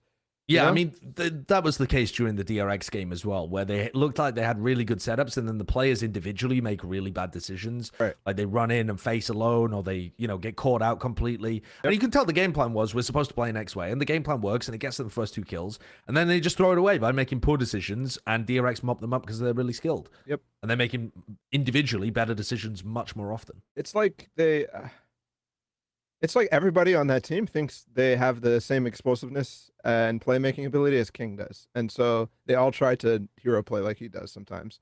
And King consistently is able to do it, but the rest of the players like just sometimes run in and just do not run in the sense that they're like going and challenging by themselves, but they just like take a wrong path or something like that. It's like not correct. And the other thing too is in this game, I actually felt like Talon, I don't know if they're sticking to this 5-man roster, but this core, this one right here, Pat looks like actually. Whoa, I said Pat. That's weird. He actually like finally looks good on the initiator that he's playing on the breach that he's playing. But yeah, Gen.G just has nobody other than King who can make a play, and that hurts them significantly. I don't know if that's been the case. I haven't been watching every single one of their games. I watched the recent 2 upsets, the one against Global and the one against Talon, so I might be just selecting the games that they have these problems in, but that's my read on the situation. So I haven't watched a lot of Gen.G this season. Have they been fully committed to the 6-player roster the entire time? Yes. Okay.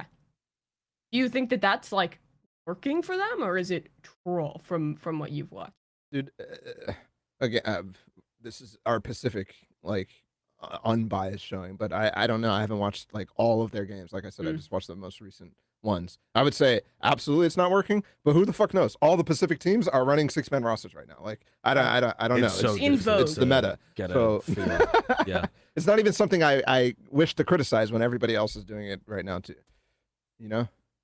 Yeah. But Talon didn't run their 3-man rotation, so I'm scratching my head. I don't know. And Talon are completely out of it anyway, right? They already have 5 they have losses. Do they still have a chance at making Super Week playoffs? this next week. So So they still have 2 games 2 left. games left. Yeah. Against RRQ and Detonation focus me as well. So they really they're should be basically going winning head to head against DFM, but- RRQ. It could Yeah, be that's a 2-0, playoff. They Okay. beat. I think that might end up just being a game where, like, if they win, they're in, and if they lose, they're out. I'm not sure. I guess that relies on depends RRQ on could Secret losing and to PRX. GE Yeah. like being up there. Yeah.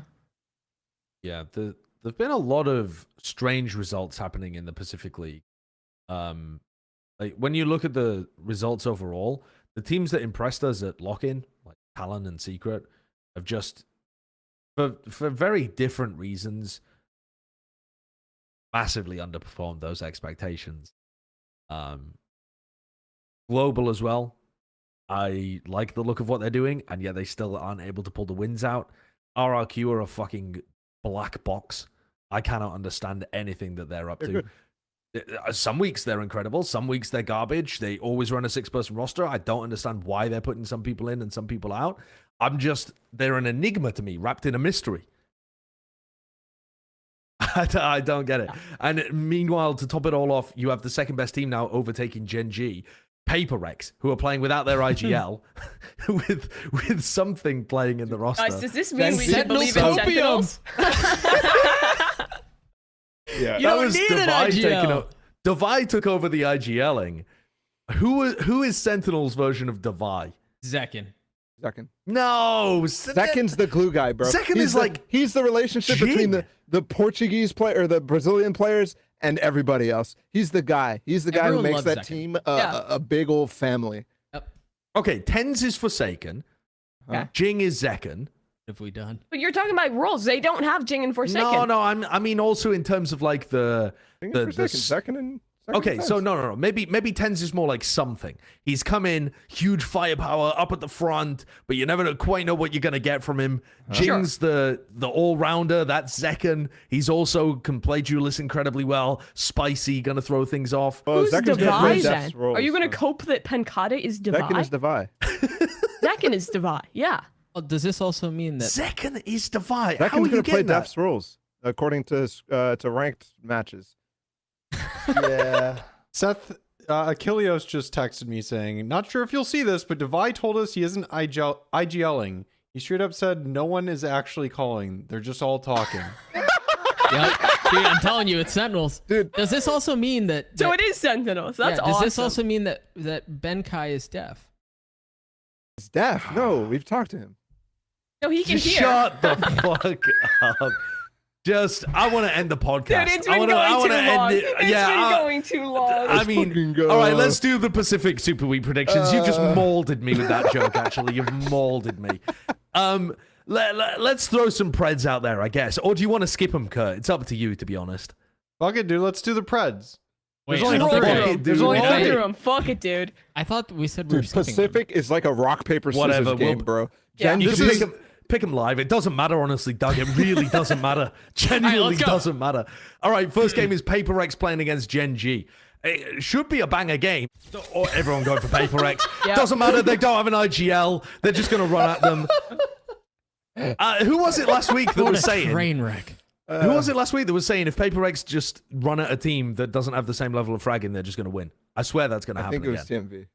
Yeah, I think it was. When he was saying that there was no way that Zeta was going to beat them. Yeah, Yep. it was absolutely true. That's right. That's right. Yep. All right, Gen.G actually play against Zeta this week too. Who's going to win that game? Gen.G on a really bad losing streak. And we've all gone Gen.G as well.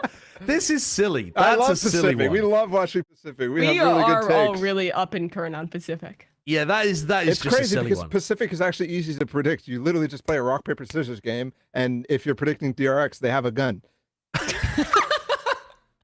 Okay. I mean, well, yeah. And final in game. DFM, they have nothing. The final game of Super Week that we wanted to predict was RRQ playing against PaperX, which. Oh, you've actually gone for RRQ. Wait, why have you gone for RRQ then? Because to me, PaperX also are just going to diff RRQ. So probably. what's the difference there? I mean, it's probably, but I just don't like PaperX right now. They're pissing me off. Okay, and RRQ, if you watch their last two games, very, very, very, very. They're picking paper, and PaperX is trying to pick. They're trying to pick scissors to just. I cut don't care through if that all was the intentional or shit. not. This guy made another pun. End the podcast. Shut it down. Shut it down. I didn't mean that one. No, I didn't mean that one. Better not have. That was pretty good though. I should have, to be honest. But no. Like the RQ has strats and they have antis and they have everything. I think RQ have looked very good in the last few games. And if you haven't been watching, you'll be surprised. But there probably still is, to be honest. Well, there was your Pacific hit. Jesus Christ, someone needs to come on here and educate us. The amount of VOD review we're all going to have to do before Tokyo is bonkers. Will be Like, Plus the absolutely bonkers. We end Working Americas, then we have a week It's fine. before Japan. Only That 3 whole teams week, from we're just going to be Pacific are watching coming. Pacific. Yes. Yeah. The whole week. And And then China. also China. Yes. Oh, God help us so badly. That little cackle of pain, Doug. Oh no. forgotten. Never mind, we're screwed. Yeah, we have Okay. to. I'm gonna spend a whole day practicing the names of some of the Chinese players. HMFIZH 2796. Yeah, no, HFMI. Time to learn Chinese. Surely buddy. we're all just saying HFMR. No, I'm gonna say the No, whole we're saying name the whole every thing. I'm time. calling him keyboard guy. Yeah. That's what the Chinese Face roll casters on call the him. keyboard. Wait, don't they call him like Alphabet Brother? Oh, Alphabet Brother. Yeah, that one too. All right, let's Alphabet get Brother is into so let's get funny. into our final segment because you guys have molded me, and I want to end this. Mission Let's go for Wyatt's weekly award. Let's get this. Welcome to Wyatt's Weekly Award, or should I say reward, because this week the winner gets to choose their prize. A banana? A wireless Dyson vacuum? A television? I don't have an outro.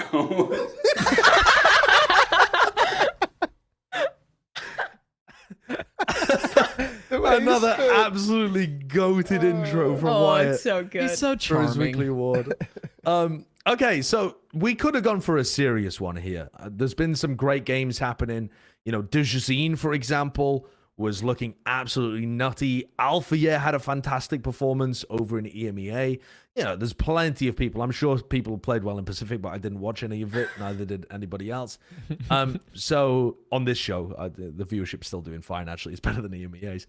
But instead, we wanted to go for a wholesome Wyatt's Weekly Award this week.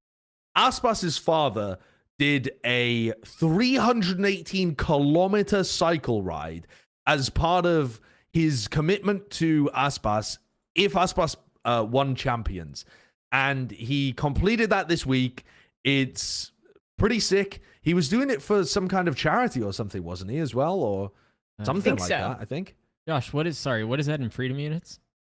300 kilometers. That's going to be like 200 miles, I think. Way to go. Yeah, just about 200. That's a long way to go. Yeah, that is an extremely long way to go. And yeah, he popped off, judging by the pictures. It looks pretty sick. Meanwhile, I've got a bike in my background, and I've never taken it out in the UK yet. You should go for a bike ride. It's Biking not is even so good. Dude, it's Yes, probably you not should even a real today. bike. not? It's just Okay. a prop. It's not a real Okay, bike. tomorrow morning, I wake up don't early believe you. and it's bike. cardboard. It's a real bike. Go It's a biking. real bike. Oh, biking is fantastic. Like, it's how I stay sane. Okay, guys, we're gonna end the episode. Bye, Josh. Bye, everybody. Bye. See you guys. Bye, Josh. Like the video. Thumbs up. Like, comment a bicycle emoji if you love Josh's bike. Use your own words so it's not spammed like bots. Okay, bye.